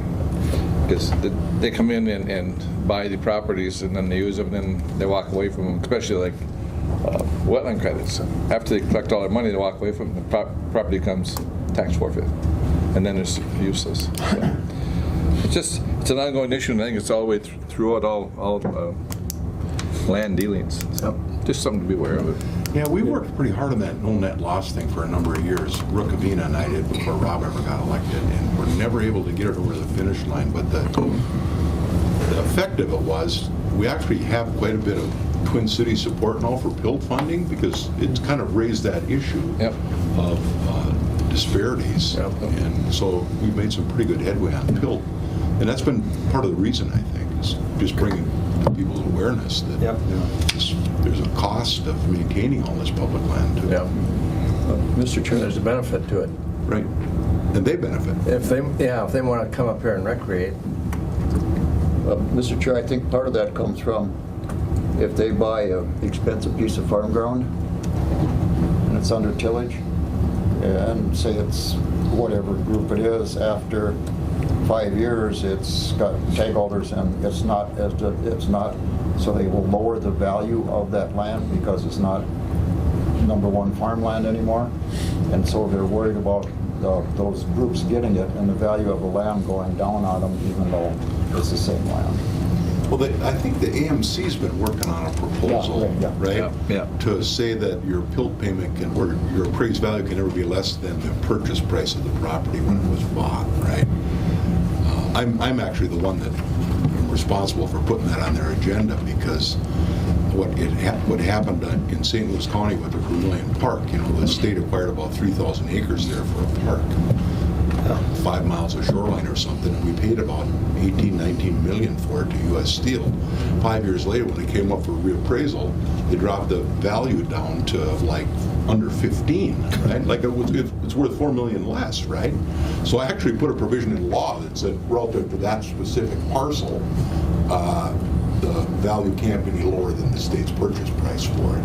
And of course, then Johnny Ungaro and AMC came and says, well, hey, there's all this other stuff. I said, well, no one else contacted me. I said, I heard from Brighting Township they were concerned about it. That's why I did it for them. But big issue. But I do think that's and in that case, really the highest and best use from a tax standpoint was those to lot that off and subdivide it. Now, it would have taken 20 years probably to ever build it out, but that was the highest and best use. And of course, now they look at it and say, well, that's not eligible to be the highest and best use anymore, because now it's a park, right? So it's all of a sudden the highest and best use changes. So I mean, I think there's a reasonable argument for AMC to make, and I think there's a chance we could prevail on that if it's really on their list of priorities. Mr. Mr. Chair, I just asked Robert, talked to Robert, in the first group there, mostly that is the AMC platform. You know, if you go all the way down through, and it's pretty much what's on their platform, and I think you're pretty much aware what those are. And I don't know, do we want to get some county-specific ones? Yeah, these are all pretty general. Yeah, I think we get Okay, go to the county. the second group. And for your AMC priorities, you've got good staff at AMC that's going to be Yep. there and bringing this stuff to us, so. Yep. Okay. So, why don't we, we'll go on to jump on county that stuff. second group, Yep. and then we have some of our Department heads. people here that are aware of what's the reasoning, you know, for our request to this.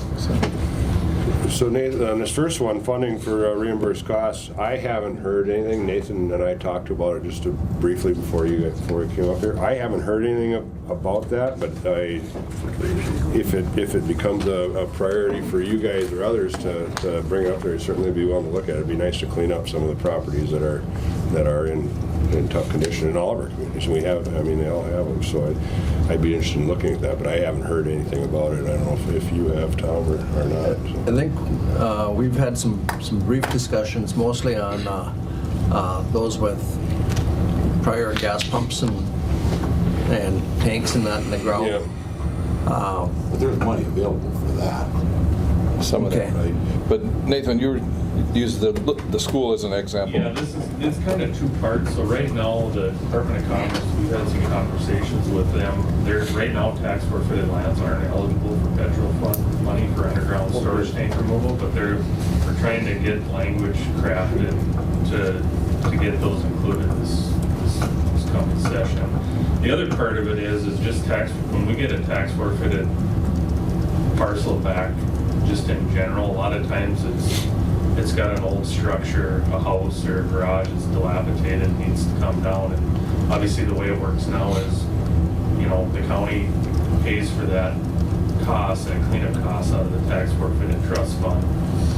And then when the county goes and sells that parcel to get it back on the tax rolls again, you hypothetically, in theory, get your money back. What we're seeing a lot of times now is with land values, especially in these more rural counties, that's a lot of times counties are going into that on these cleanup projects. And we're starting, not only us, but a lot of the northern counties, we're starting to get some bigger properties, some bigger cleanup type projects. We've got an old school in Big Falls that's, it's tax forfeit now, and it's full of asbestos that we have to abate. And the roof is caving in a structure currently that, needs a demolition, but it's probably a $200,000 or $300,000 cleanup project in total. And we go to sell an empty lot there, it's maybe $10,000 on the best day.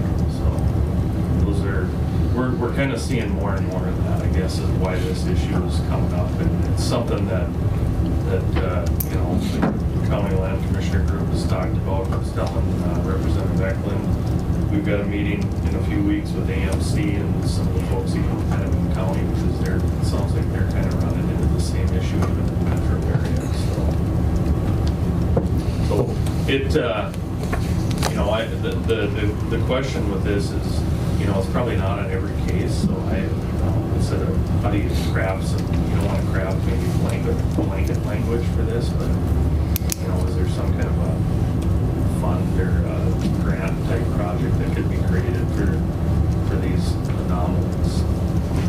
And that's interesting because we got schools all over that are closed down and they're looking for space for them. So it's going to be probably not an emerging issue, but a bigger issue coming down the road. Because as they sit vacant, they're not. And that's when you run into water damage and all the other stuff that goes on with them sitting there. So The ones we've got involved in that have cost the county some money are fuel stations and dry cleaners. And Harvey Veters out here was a good example. Supposedly had 2 tanks and ended up being 5, I think. And so we had to do the work and then pick up that extra cost. It makes no sense that that's not going to the Petro Fund. The point is to clean up the sentence. Right. Here's who the owner is. Right. I believe that if the soil is contaminated, then the MPC will take on that cleanup cost, but the actual physical removal of the tanks is not eligible. So I think that should be an easy fix. Yeah. But once it becomes tax forfeit is where the issue is. Right. And that comes back to the county. So. So is AMC working on something relative to that? We're trying to include AMC in those discussions, but actually the lead on this right now is the Department of Commerce on the petrol fund piece anyway.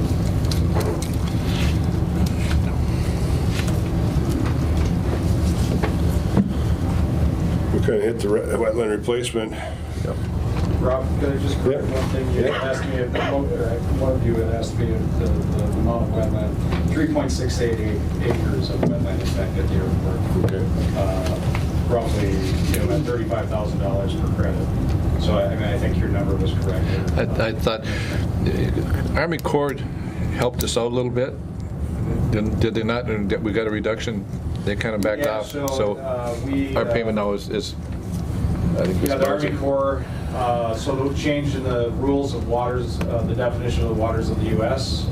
Made the jurisdiction of the Army Corps said they didn't have jurisdiction on that. So we were able to just have the state rules apply there. So we had a over $200,000. We went down to about 403 area of counties that have greater than 80% of the original wetlands get a 1-to-1 ratio. So that's what we had as a replacement. But the other part of that is, I think it was in AMC's priorities, but enforcement, or having the state take over the regulatory process of the wetland. Instead of having both Army Corps and the state. I think there was something about that too. So I think just having one agency. Yeah, we haven't gotten there yet. Yeah. That 404 assumption or whatever it's called. Yeah. It's not there yet, but I know there's still a working group working on it. So. But I think that would be helpful too.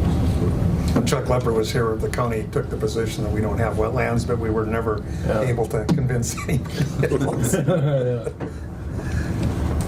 That $35,000 of credit, it's a huge hindrance for any development. Sure. Throughout our county. Yeah. NERC bonding funds, Commissioner Pavlik, how's that going? Well, we got to put a plug in for NERC in this sense. We look at the history of NERC, 1930s, WPA project. That's how it started. And, in recent years, we've been having to go through the process of rebuilding, and we've made a lot. Successful. Yes, and thank you, by the way. Without state help, we couldn't have done it. But as an institution, I always like to explain to people. It's more set up in the old workhouse type model. And it isn't that we don't have some lockdowns and stuff for security, but by and large, our inmates there are able to. We have them going to school, but we also have them work. And it's really a good model. We've had people come here from across the nation to take a look at what we're doing there. The recidivism rates, to me, they speak volumes because ours are low. And it's because we treat them like people and try to teach them things so that when they do get out, they're not just floundering and can pick up a skill and do a job. So to that end, we're getting in the final stages of that, the rebuilding, and that's where we're at, is just trying to wrap things up. But I just want to tell you, if you look, if you want to make an argument for it, we can give you the statistics and show you how successful that model has been. So I think the governor's got that in his bonding bill also. Oh, great. That always helps when the governor has something in. It puts you in play, right? Yeah. At some point he'll come advocate for the things that are important to him. So not being on his list is not the death knell, but it's helpful to be on his list. NERC's bigger than just a work farm too. We've got juvenile facility and one for female offenders also that we partner with in other groups. And we do have a bonding request for the airport. You said that is on the governor's list yet. So, the governor and the legislature have been very supportive of our airport project. So, yeah, if you talk about the other bonding that the overpass didn't get mentioned in the list, didn't get funded, but there's No. a lot of money in the governor's bonding bill for rail grade separation and stuff like that. So I'm assuming that's where they're looking at the money coming from for that. We're not too worried about Kevin, but if we could just get something where we could get the rest of the people in and out. Yeah. Yeah. Don't take a helicopter. I got a spot to land it. You know, I've got the acreage, so. But, if that funding comes through on the bonding, we need to jump in right away, and we need you guys to help to try to secure some of that. Yep. What do they call it? Perrin, what do they call it? Siding road interface, or what'd you call it, Tom? Rob just mentioned it. Rail separation, okay. What's unique about this is the trains are getting longer, and if it's in the winter and stuff, you can't just break a train. If somebody has any type of incident where their health, they need to get to a hospital immediately, whatever emergency situations, it's, these people are not in good shape. How So, many people on the other side of that? 52 homes. yeah. 52. Yep. So Yep. just 2 weeks ago, we had to turn buses around and Yeah, there's one school district that won't even take a bus east of the tracks. They get to the tracks and they turn around, and if their kid is gonna ride that bus, they gotta be at that crossing. Rainier is the The bus. largest rail port of entry in the entire nation, and it's growing because of trade with the Pacific Rim. And so these trains continue to get longer and go way past the crossing here, and Yep. it's not a problem that's going to get better. It's going to continue to get worse. Well, and you can tell how big it's getting just by how many sightings they have between here and Virginia to start trains. They have been doing a lot of work, and we've been hearing that they're looking at the bridge at Rainier. That's I want to say 1907 or something bridge. I mean, it's quite old. With Homeland Protection and Border Protection and that, like it is, when they bring trains across from Canada, the canisters that are shipping whatever, they have to go through that X-ray machine, and a lot of times they have to unload or load up an empty canister going north, but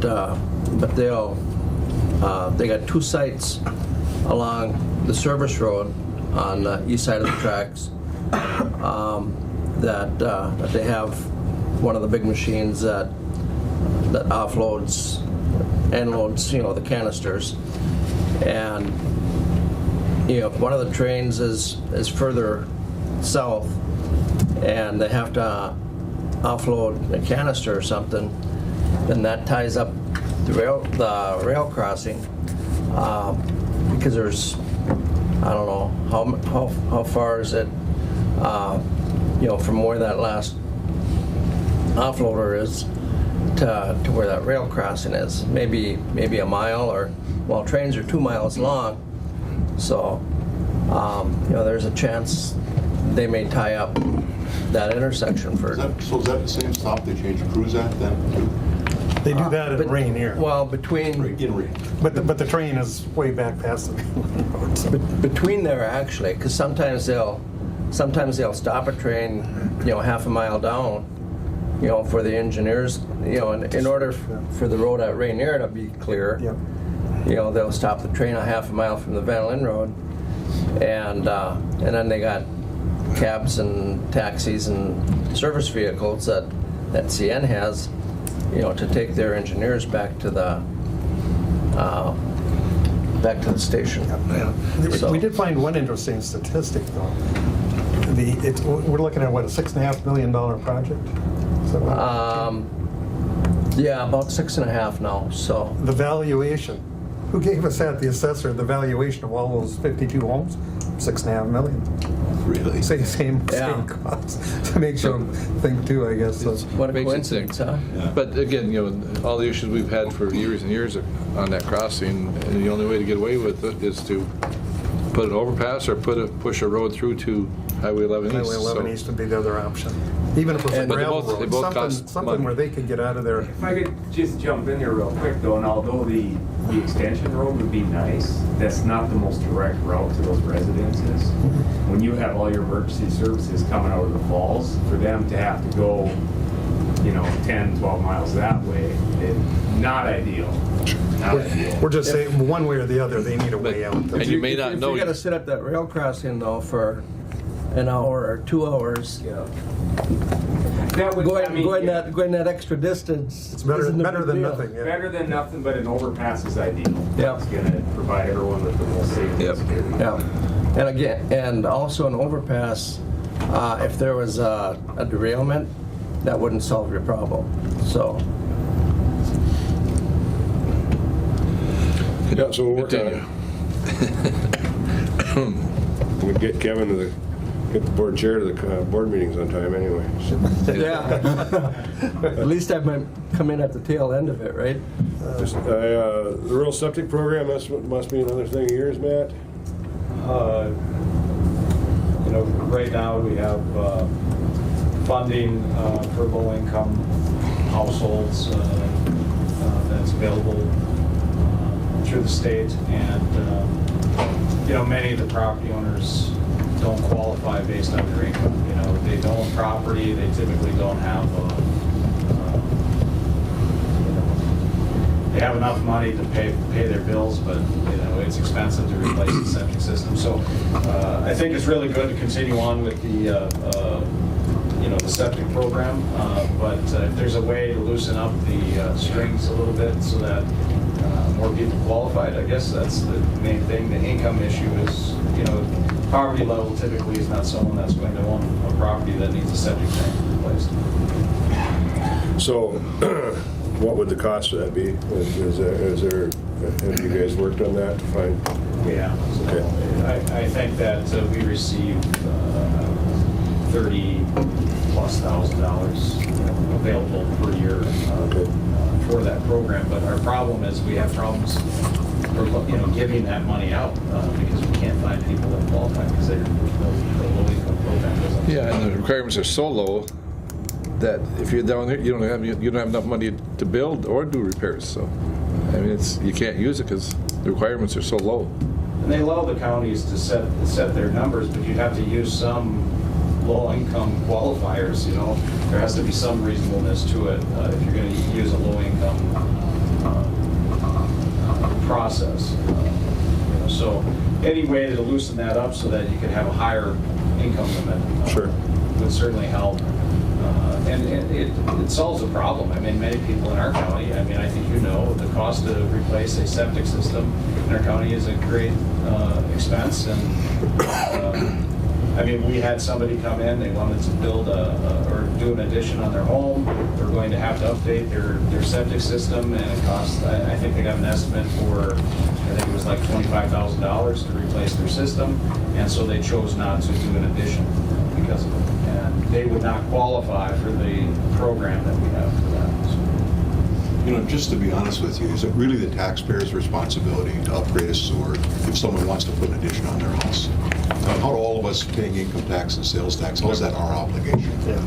Because the value of the property goes up. You can't sell the property without a conforming sewer. Kind of where does that all end, right? What kind of clawback provisions do you have in the event somebody sells the property? Do we recoup? It just gets pretty complicated. Could I add one more thing there? I would just say that in our county, the improvements on these homes, and maybe Len can expand upon that, but I'm not sure that they add a tremendous amount of value. In our I don't know if we have an increasing valuation in our county, because of our population, a decreasing population. So maybe there could be exceptions to counties that have decreasing population. We certainly would qualify under that. Decreasing population, there have been some real good things happening recently. Even though we have decreasing population, our mental health population has grown substantially. And right now we've got Northland, which I've been a board member there for 20 years, I'm the chairman. We've been housed in Bacchus, and we've outgrown the need. There's just not enough room there. So United Healthcare vacated their huge building, and just 2 weeks ago, I don't know if you knew it, Rob, but we finalized the purchase, got it at a very reasonable rate because I think the owner realized what the use was going to be, so we'll be able to rebuild that into a modern building, and it'll fit the needs now for the population we're serving. You see it more than anyone, I know that. When I started, we used to have, 7 to 10 would be a lot of people in the jail. And most of those were DWIs or assaults, things like that. And Perrin, I know you see it, it's a lot different now because it's almost full, and a lot of it is drug and some mental health issues. Yeah.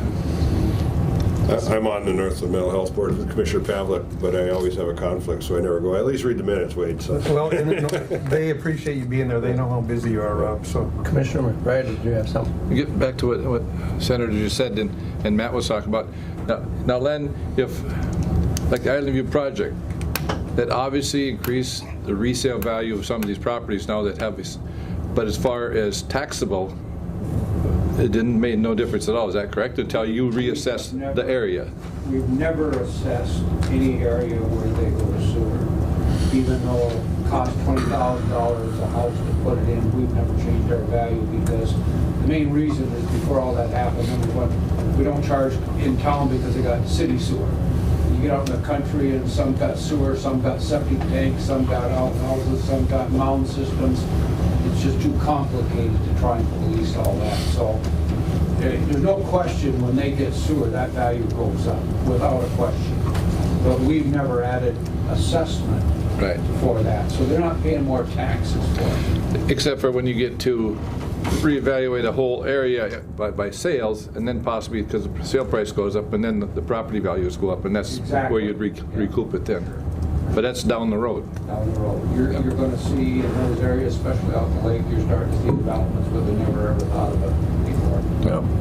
the reason we were able to win people over on that issue was we were able to show them that, most of the systems out there because of the rock, and it's the same in your area, there's no way to put in a good system that's because of the rock. So anyway, we were able to show them that for essentially the same price as the septic system you're going to have to put in, if the sewer project didn't go, you can have centralized sewer and you're done with it. So, and as well as I do, and I know Rob does, those mound systems, etc. They got a 20-year lifespan, but I very seldom have I seen them go that long up here because of the terrain. So where sewer is a permanent fix, if you will. So in that sense, the first project, everyone wanted to hang us, but after they saw it, when we did the second project, everybody was on board. They could see the values. Is that all done now? Just about. We got a little bit. We're going to have some more work in the spring. We didn't quite finish with Island View, and then we got cleanup and got a couple things to set. So we're holding 5% back until we get it done. Well, when you talk about 20-year life cycle, Commissioner Pavlik, you need to start thinking about going west because I only have 8 more years on my mound before I have to replace it. We'll head that way. We talked about that today, Representative. That's been a great project between St. Louis and Koochiching County, and we've got a joint powers board on that. We're working on Ash River and Crane Lake, and we're going to just continue because it's all that watershed that comes down through good here. stuff. It's been a great partnership. You got the next one, huh? Yeah. Well, rural Mr. broadband. Cavina, though, he came on the sewer board with me. And when he left, that was his last meeting, and then he had to go into for his treatment, but didn't come out. But gee, he was sure fun. He was colorful, though. Never a I dull just can't moment. imagine there's going to be another one like him. Nobody like him. Had a lot of fun with him. The rural broadband, I think it's been a success, at least for our area. Senator Bach and myself had quite a few projects awarded in our district. That was nice to see. Thank the county for the support so that Paul Bunyan one could go for Koochiching. There was a little over $70 million request for $20 million worth of projects. So we're looking at putting another broadband bill in. I have it drafted and ready to go, and probably go in on Thursday, on a Thursday or whatever the early in is. I think it's Thursday for the projects, and I don't know whether we'll get any more money if there's a supplemental budget, but we're going to try. And it's obvious a need.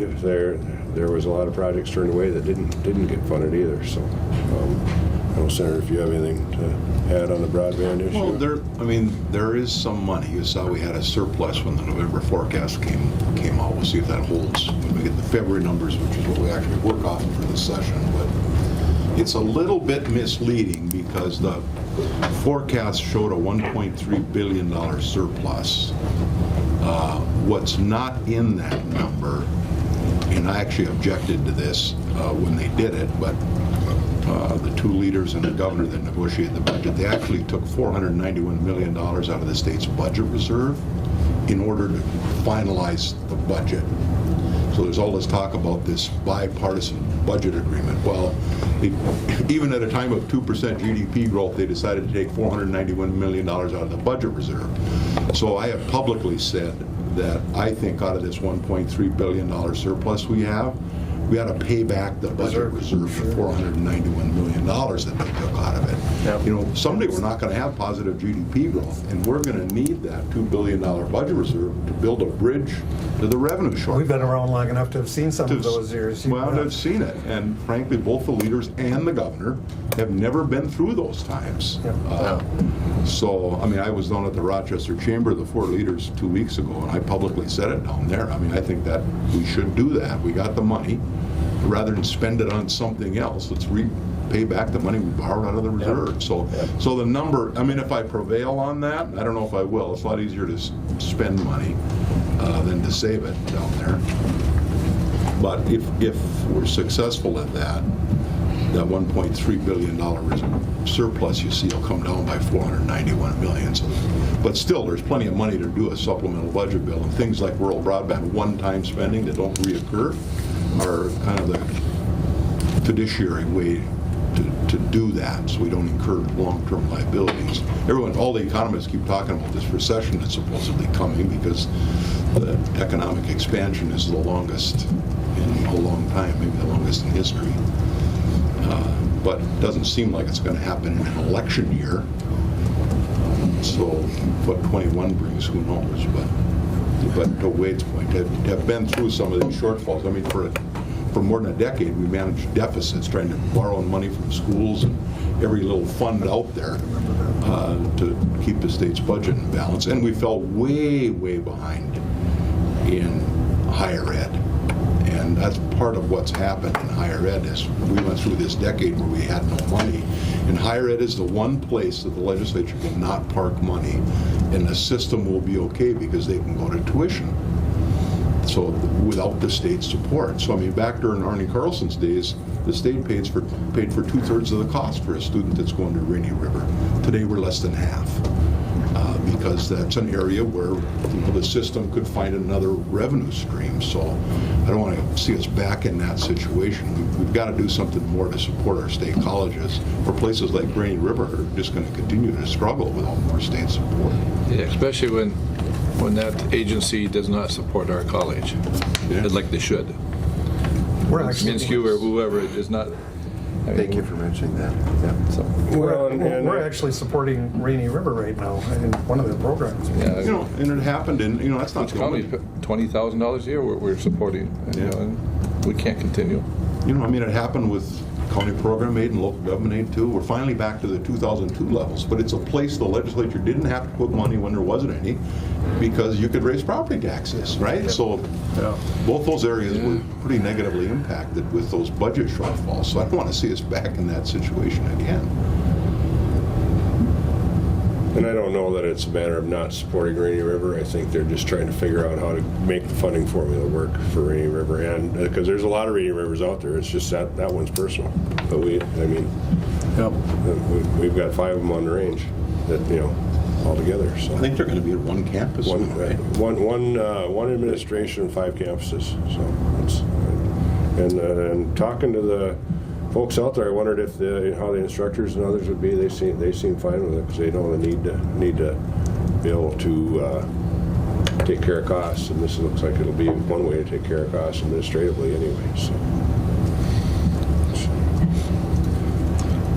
This next one, I think, is the sheriff. I talked to the senator a little bit this morning before we came over here on the medical costs and where we're at, and I said I told Senator Bach it's driving a hole in the sheriff's budget. So I'll let Pete kind of discuss this one.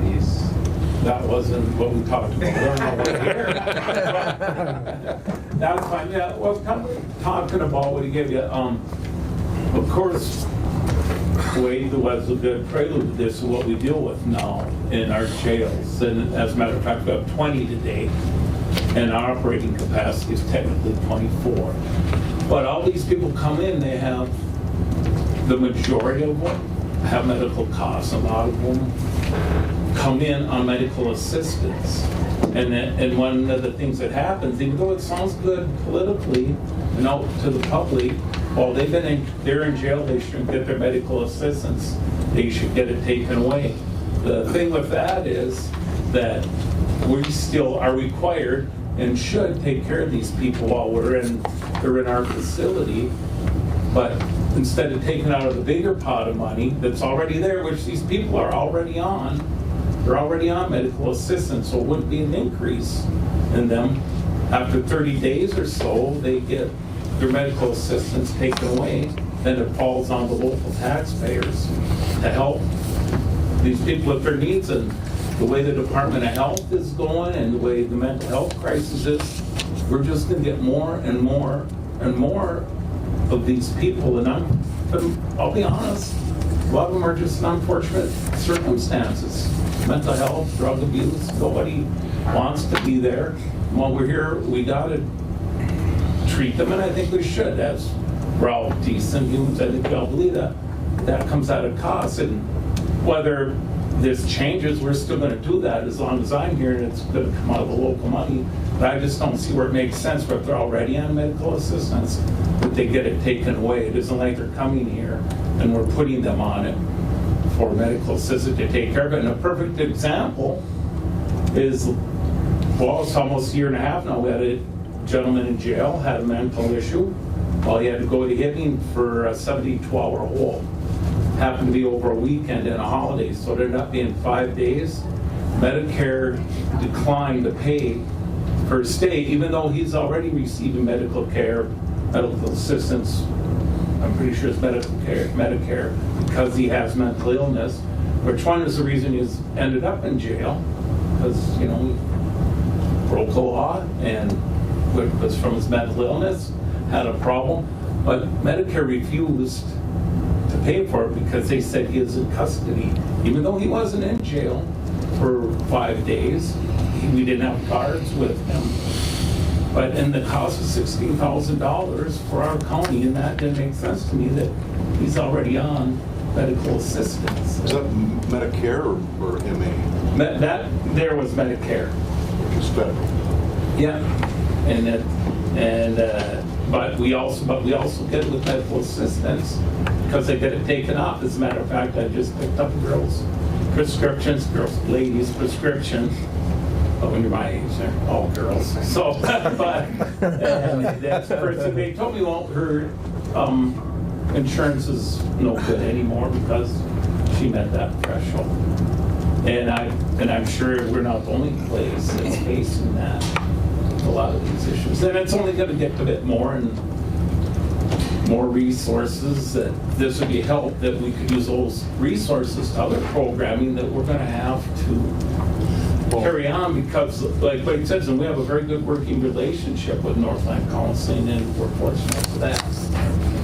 Well, my first question, I don't expect you to know the answer to it, would be, is that a federal requirement? Because medical assistance is 50% state, 50% federal. I don't know. And that, I wouldn't expect you to know, but in HHS right now, we got all kinds of problems with county reimbursements that weren't federally eligible, and now the state owes the state or the county, somebody owes the federal government a whole lot of money, in the tens of millions of dollars. So I don't know. That's one thing. First thing we have to find out is, but just the politics of providing free health care to people in jail is a pretty tough vote. Just politically, It is. It's the conundrum though. They're on it before they come in. Right. They get on it the moment they leave. It's just and in a time period where they're in jail, and these people are on. And that's not what the literature will say. No, I'm not. Don't mean it, but the point is, it's still taxpayers paying for their money, for their assistance. There's no freebie there. No. When they come in and if they've been in there for the 30 days or whatever, and they lose their MA or Medicare, then the county has to cover the prescription. Does the price of their medicine change when they lose the MA or? That part I don't know. It could. Because if they've already, a lot of times they're not here, I don't look that close at it, but not a whole lot. It wouldn't change the cost of their medication. It wouldn't change the cost of any treatment, medical treatment that they would need. And it's not just people with mental health issues either. Right. It's the chemical dependency people who come into jail, they've been using for a long period of time. They have all kinds of medical issues because of their history that they need taken care of. And you can't, you don't have much success if you can't meet somebody's mental health and physical needs for a period of time and then expect them to go back into the community and be successful. Yep. And they need that help. I fully agree. There is no, it doesn't make sense to me that they lose that coverage either. And I know that we try to, the eligibility workers at the county do try to find out how long somebody's going to be in there because it ends the first of the next month. And so if it's not going to go well into the next month or something, they don't close it, they leave it open so people, but there's a lot of people that are in there a lot longer than that there's nothing you can do about that. And it's a real problem. People not getting, I mean, the jail is doing a great job making sure people's needs are met, but imagine if all these people don't get their medications, they don't get their supportive medications maybe for their chemical dependency use, they don't get their psychotropic drugs or their other medications for their mental health issues, their conditions are just going to deteriorate, which then ends up being holds and a lot of other additional costs that could happen for that person. Yeah, I mean, that's a sensible request. I'm just not sure we can accomplish. Well, and I understand, and trust me, this didn't come to me yesterday. Right. I've thought of it before, and I understand the position here. I just wanted it aware, so maybe when other things come your way, say from the Department of Corrections that they're expecting us to do, or Department of Human Services, whatever, that this is just like another non-funded mandate. And I could get into the whole other two things, but other people have why they're here, so that's why I was here. I think the real fear is having, the types of conditions, heart surgery, cancer, again, that all falls back to the local taxpayer in a small community. Fortunately, we've never had that, but I mean, we've been close. Some have, I'll bet. I mean, open heart surgery costs you $100,000, and that would fall onto the county. And I could see, the fear of some of the legislators about if somebody has private insurance and they're incarcerated. Generally, when you're incarcerated, you can't go to work; you lose your insurance. Then that would be the state paying for somebody's. But when you're already under state care, state insurance, it makes no sense to shift that cost to the county. That makes no sense. I don't disagree. I just don't know if it's eligible for federal reimbursements or not. Or Kathy, explain what the difference between Medicaid and MNsure or something like MNsure is already a state program, is it not? Yes. And that's funded by the state. Yeah, I can't really off the top of my head list all of those things, but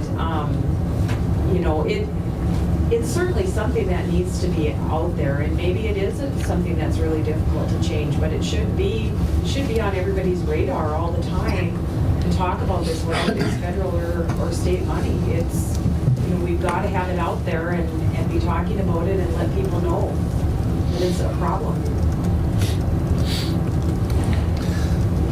Commissioner. Well, Mr. Chair, I just want maybe a comment on the two gentlemen sitting with us here today. I've known them all their political careers. Tom Bach used to come in here as a business agent and he was tough. I remember that. So when he got elected to the Senate, we knew that he was going to be just as tough working for us. And we couldn't get better representation than Senator Tom Bach. And Rob Eklund, we've worked with him his entire career and longer because we've known him forever. And Rob, we just couldn't have better representation than we do right now from the two of you gentlemen. So I want you to know that. It's getting harder. Yeah, I know it. It's getting harder.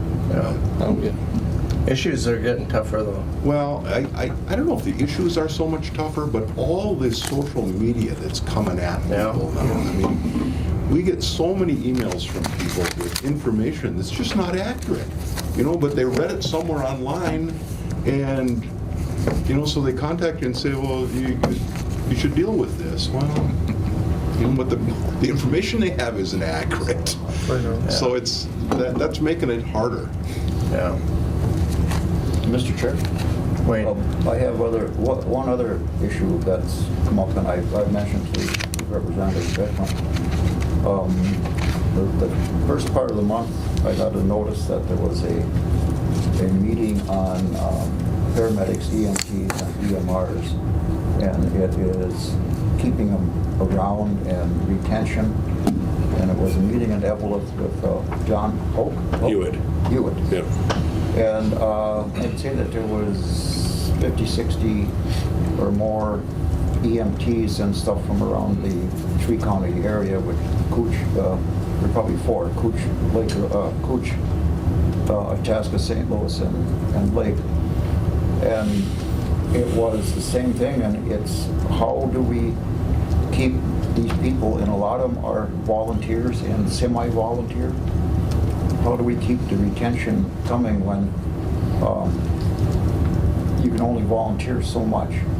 And a lot of the small ambulance systems in the rural areas are running on primarily volunteers. And John had some ideas. There is, was it the Cooper, there is some private money that's given to EMTs. You know, so if you're on X number of years, you get, you know, $500 a year for your service. So after 10 years, you get $5,000 for, you know, and that's like very small. volunteer fire departments. Yeah, but the volunteer fire department, that's a 2%, and that's considerably higher than this Cooper is. But that may be something that's going to have to be looked at. There were some. I'd say that they were EMRs, which would be the ones that are the locals that get there before the ambulance does, you know, and they can check pulses and give them oxygen.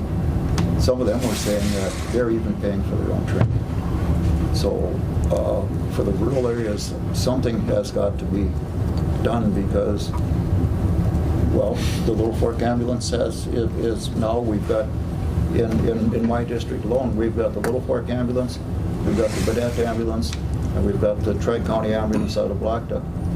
And they are running on volunteers, and even down there at Black Duck, I think their EMTs they work 12-hour shifts. They have EMTs and paramedics. The EMTs are getting $10 an hour. You know, so that's pretty low, so that's darn near volunteer. And we can't keep expecting these people to go the continuing training.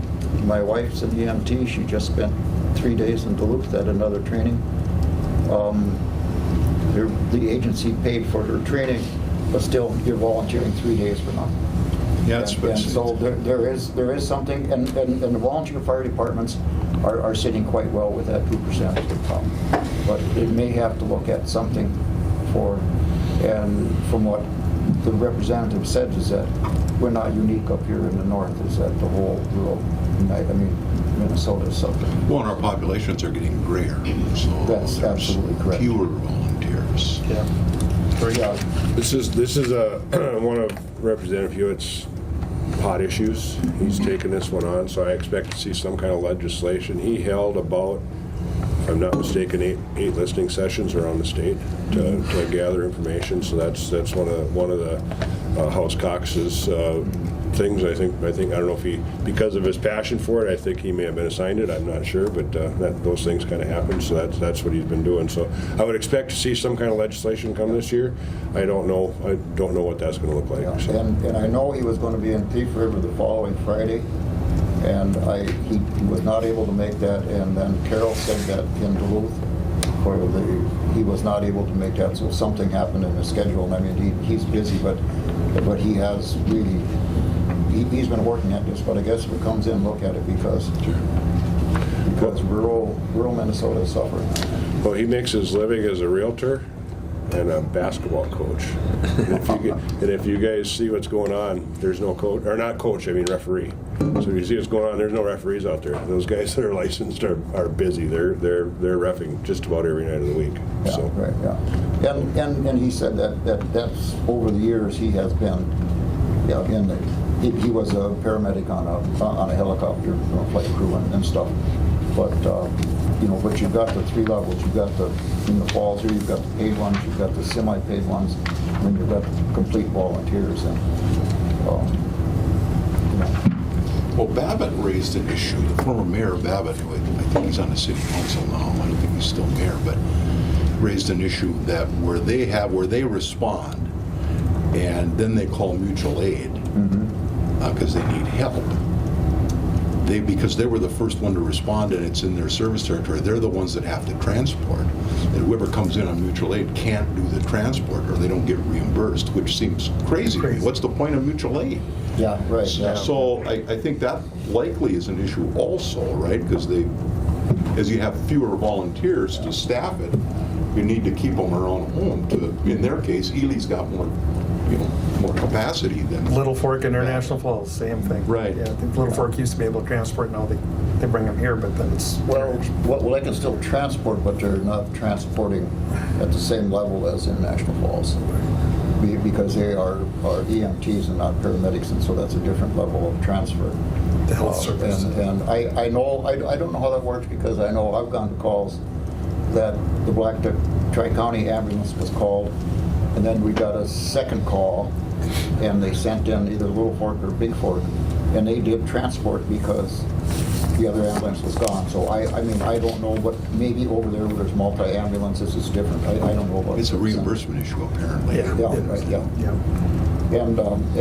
stuff. So, but yeah, it's it's coming, and the areas of coverage are huge. And getting bigger. Yeah. Is there any department heads that, Glenn? For me, the hot issue is Department of Revenue came out and said short-term rentals. Yeah, and mandated me to take one rental that's under 30 days and go commercial across the board. But they never said 30 days. That's my understanding on the questionnaires and everything I did, that their definition of a short-term rental is any rental 30 days or less. That's what's been made clear to me. So I guess my question is, I keep reading that, this is going to get challenged and whatever. Do you know what's going on, or if anything with that? Or? You want to try Robert? It's a huge issue in Cook County, let me tell you. I don't want to be there. You don't want to be there. In Cook and Lake County, we have, Tom's got all Lake County, I have most of it. We have 660 vacation rentals. Those two counties have it managed. Most of them are managed through various business organizations where the people have their place with a company that manages the short-term rentals. And it's got to be an issue for those counties, because they I think residents, number one, are wondering what's going on, and number two, are these really should they be on vacation rental or vacation property, or should they be taxed in a different area? And that's where we're at. Tom and I have gotten probably 100 emails or so on this, and we're answering with a stock letter that we're taking a look at it. The Department of Revenue is pretty clear on where they want to be, and I think we might see some sort of legislation to try to fix it this year, but I don't know what, because number one, we don't know if there's going to be a tax bill this year. I haven't heard whether the House is going to have one. I don't know whether the Senate's going to have one, and if we don't have a tax bill, that's where you got to address this kind of stuff. So stay tuned. I don't know if I hit that right, Senator, or not, but I think the problem right now today is clearly these seasonal recreational properties that we all think of as cabins there is a number of them, in the case of North Shore, 600 and some, that really don't meet what the legislative intent of a seasonal recreational cabin is. They're rental properties. We've got some interesting emails from some people. I remember getting the one from Cumberland, Wisconsin, who's got a place up in Tofty, and he said, you know, it only makes $7,000 or $8,000 a year. He said, but you know, it's enough that I was able to build 2 more. So now the guy's got 3 of them, and he thinks they're all supposed to be seasonal recreational cabins, right? So I mean, the first issue is, let's all just admit that these rental properties don't meet the legislature's definition of what a seasonal cabin should be. So then what do we do about it? I think we actually need to do something, and I don't know exactly what it is, but we got to give assessors some guidance, because the one thing you want is consistency in how property is assessed across county lines. And right now we got a situation where Cook County, for example, that assessor sent a survey out and asked people if their cabins were rented more than 183 days a year, half the year. And his position is, if it's rented more than half the year, then it's a commercial property. If it's rented less than that, because the Department of Revenue's position is property should be classified by its primary use, whatever the primary use is. So he took that to be half the time. I know there are other assessors that are taking the position, well, if you rent it more days than you personally occupy it as your cabin, you know, let's say you occupy it weekends, right? Say you occupy it 50 days a year. If you rent it 60, well, then it's commercial. So the problem that's creating is, because the Department of Revenue really has given no direction, and I've talked to the commissioner about it, she says, Tom, the law says primary use. That is what it is. But assessors are taking different positions on what that is, and there's different ways to determine that. So we're going to have to come up with, at a minimum, some definition of what primary use is, so that assessors have some guidance on it. And I've asked for the commissioner to be a little more specific on primary use, and she said, I can't. That's what the law says. The law doesn't say anything beyond primary use. So I do think, in all fairness to people, we need to give some definition of that. I don't know what that's going to look like. And what's interesting about that is, I didn't do anything for a number of reasons. Number one, maybe it's not a priority. I got a whole lot more important stuff to do than attract that. And so then Department of Revenue comes in and they said, what are you doing with short-term rentals? Well, I'm not doing anything. Well, that didn't go over real well. What do you mean you're not doing anything? Well, I'm not. It's not a priority. Well, you got to send letters out. And they made sure I had copies of letters and everything, and I had to tell them send the letters out. Okay. So I send the letters out, and in the meantime, I'm going on the web and I'm getting all this information. These people are advertising when they rent it out, how much money they're getting. It's no secret. So I mail out the letters, and you get them back, and they're all lying. I mean, they're friggin' lying to me. We don't rent this out. Well, I go on the website. So what they do is they call me, and then they play like, well, we need more information. Well, what they want to know is, what's your limitation? Because if I say 30 days, they're going to say we rented out 31. It's a joke. I mean, it really is. And I'm really happy. I will say this. I'm happy it's not an issue right now, but because of the money that people are making on these places, it's getting attention up here. And you're seeing property bought with the purpose of doing nothing but renting it out. We've had people ask us for a short-term rental policy. We don't currently have a short-term rental policy. Our policy is you have to zone it commercial and get a conditional use. That's what for short-term rental. And so many people are not doing that, and then we contact those people if we get a complaint about someone doing a short-term rental in a residential neighborhood, and talk to them and say, hey, you have to rent it on a month-to-month basis, otherwise you have to rezone it and get a conditional use for that use. And then that requires a public hearing, so all neighbors get an opportunity to speak on it. So it's probably not a huge issue here in our county yet, but we're getting a push. We're being asked, hey, we want you to have a short-term rental policy. I think the Visitors and Convention Bureau and the Chamber Club have asked us to address that, but it's probably a good thing that we slow down on that. You could take a house and I could show them to you because I've got them all. Advertise 10 people. and when they rent it out. That's $1,300 a night. One night.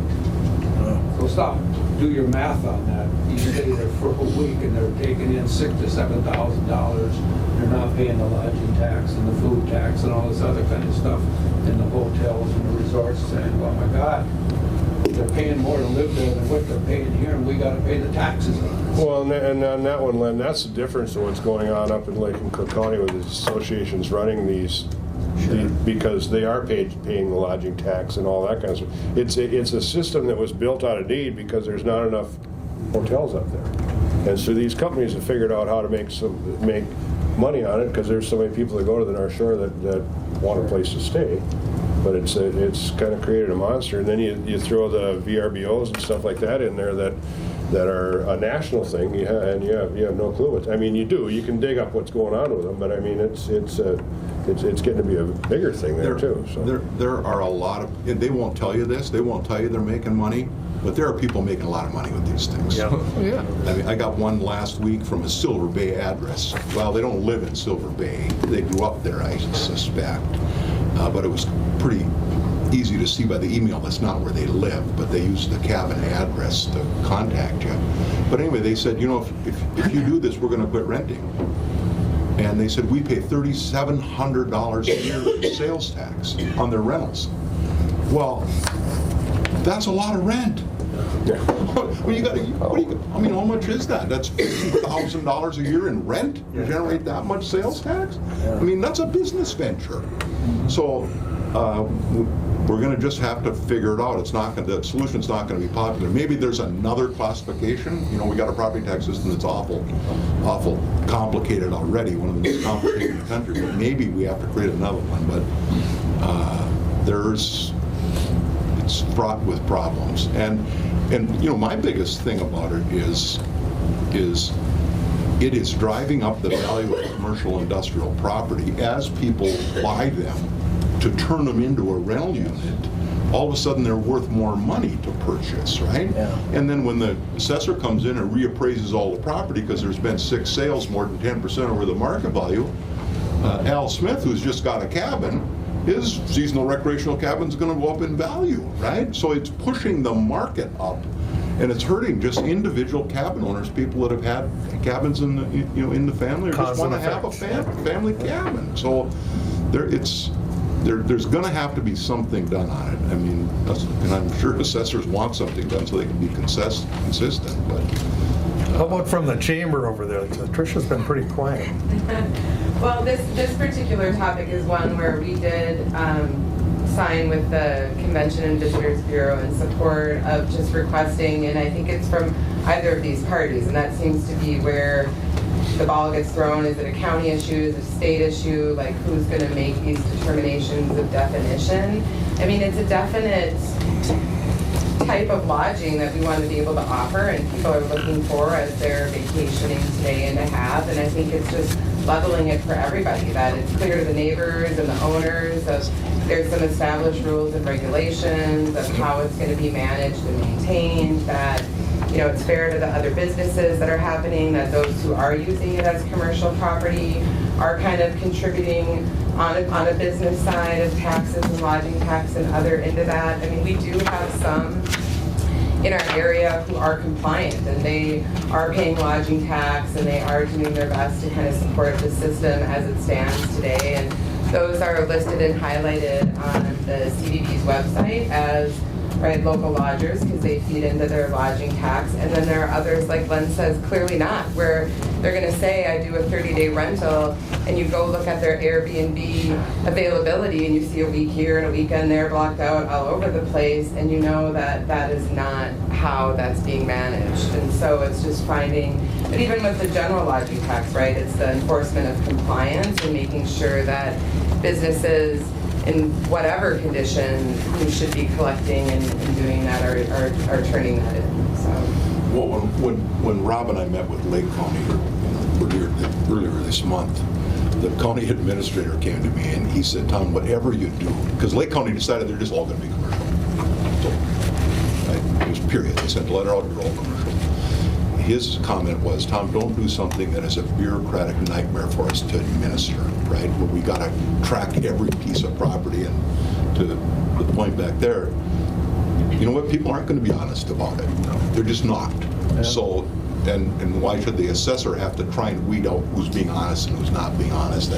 That's not a fair situation to put them in. So, crafting something that doesn't have a loophole big enough to drive a truck through is going to be a bit of a challenge, I think. But clearly, it's something that's going to get addressed. It has to get addressed. But you know, it may put some of us at odds with our colleagues in the metro area, right? Because it's a lot of those metro people that have those cabins that aren't really cabins, right? And I hope they don't run to their defense and end up putting assessors and counties in a miserable situation of trying to administer something that we just can't make work. And the different groups aren't even communicating well on this, because you got the Cabin Owners Association talking to the folks that have these agencies that are renting cabins, and then they haven't come to any kind of agreement on what language looks like. So it's an ugly, potentially ugly thing happening, and we'll see what the outcome is. From the government here to help you. And on the North Shore, especially on the North Shore, Bluefin Bay, for example, right? I mean, what they told us is, even with what the county's doing at 183 days, they said, Tom, that's just not going to work for us, because everybody rents more than 183 days, right? And in a resort atmosphere like that. So is there something different where people are actually part of a resort property, right? It clearly is a seasonal resort that happens to have timeshare type owners in it. So but it is very, very important infrastructure. We're losing resorts. We're continuing to lose resorts. I don't know to what extent this is a factor. I don't think a lot, but you know, we used to have, probably back when I was elected, there were about 3,000 resorts in Minnesota. There's about 900 today. We're down to 3 here, and when we were kids, there were a lot. Yeah. You know, the other thing that's happening though is just because of the money they're making, and I don't have a problem with that, I can care less, is you're seeing these out in the country. You know, you talk up on the North Shore and the resorts, and you're thinking water, and they're everywhere. They're out in the country, and I know for a fact the city has even gotten now applications of people wanting to turn their home into a short-term rental, even though it's not in a commercial zone. So they're going to be fighting with, do we issue these, do we not? So it's you know, people are saying, hey, yeah, I got this house that I'm not really doing enough. I put it on there and I make $500-600 a night. That's pretty lucrative, you know. I didn't doing that. I really don't. But it's becoming a mess. It really is. So. I think the other thing that you touched on as well, Tom, about the housing values is just the housing awareness for our community. That being another hot topic is that where housing availability is just so critical, and we're losing stock to that. Now, I'm pro-business, I'm pro the opportunity of somebody making money off it, I'm pro the availability of that type of lodging in our area as well. Like, it's not a one or the other, but we lose just general workforce and, right, like people who do want to live here year-round, housing options, and then it's impact the market a little bit as well through our housing pricing on who can be by water and different things like that when there's the impacts of these properties. When Tom and I met with the Lake County Board here a month ago, that was one of the things that Commissioner Spey brought up, is that they look at it as, okay, this might create more workforce housing and other things that they need in Lake County too, because if the rentals aren't there, there might become more properties available. So.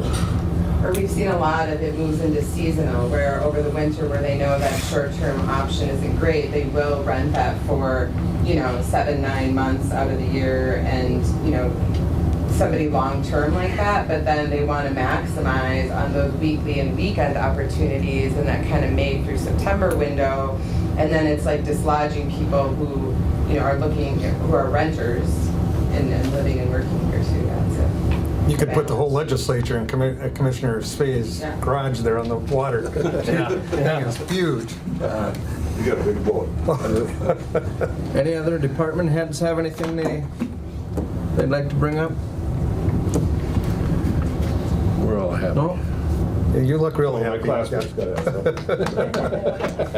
Happy bunch. Okay, I think that should Gotta go for about be lunch, the huh? end of it. Lunch.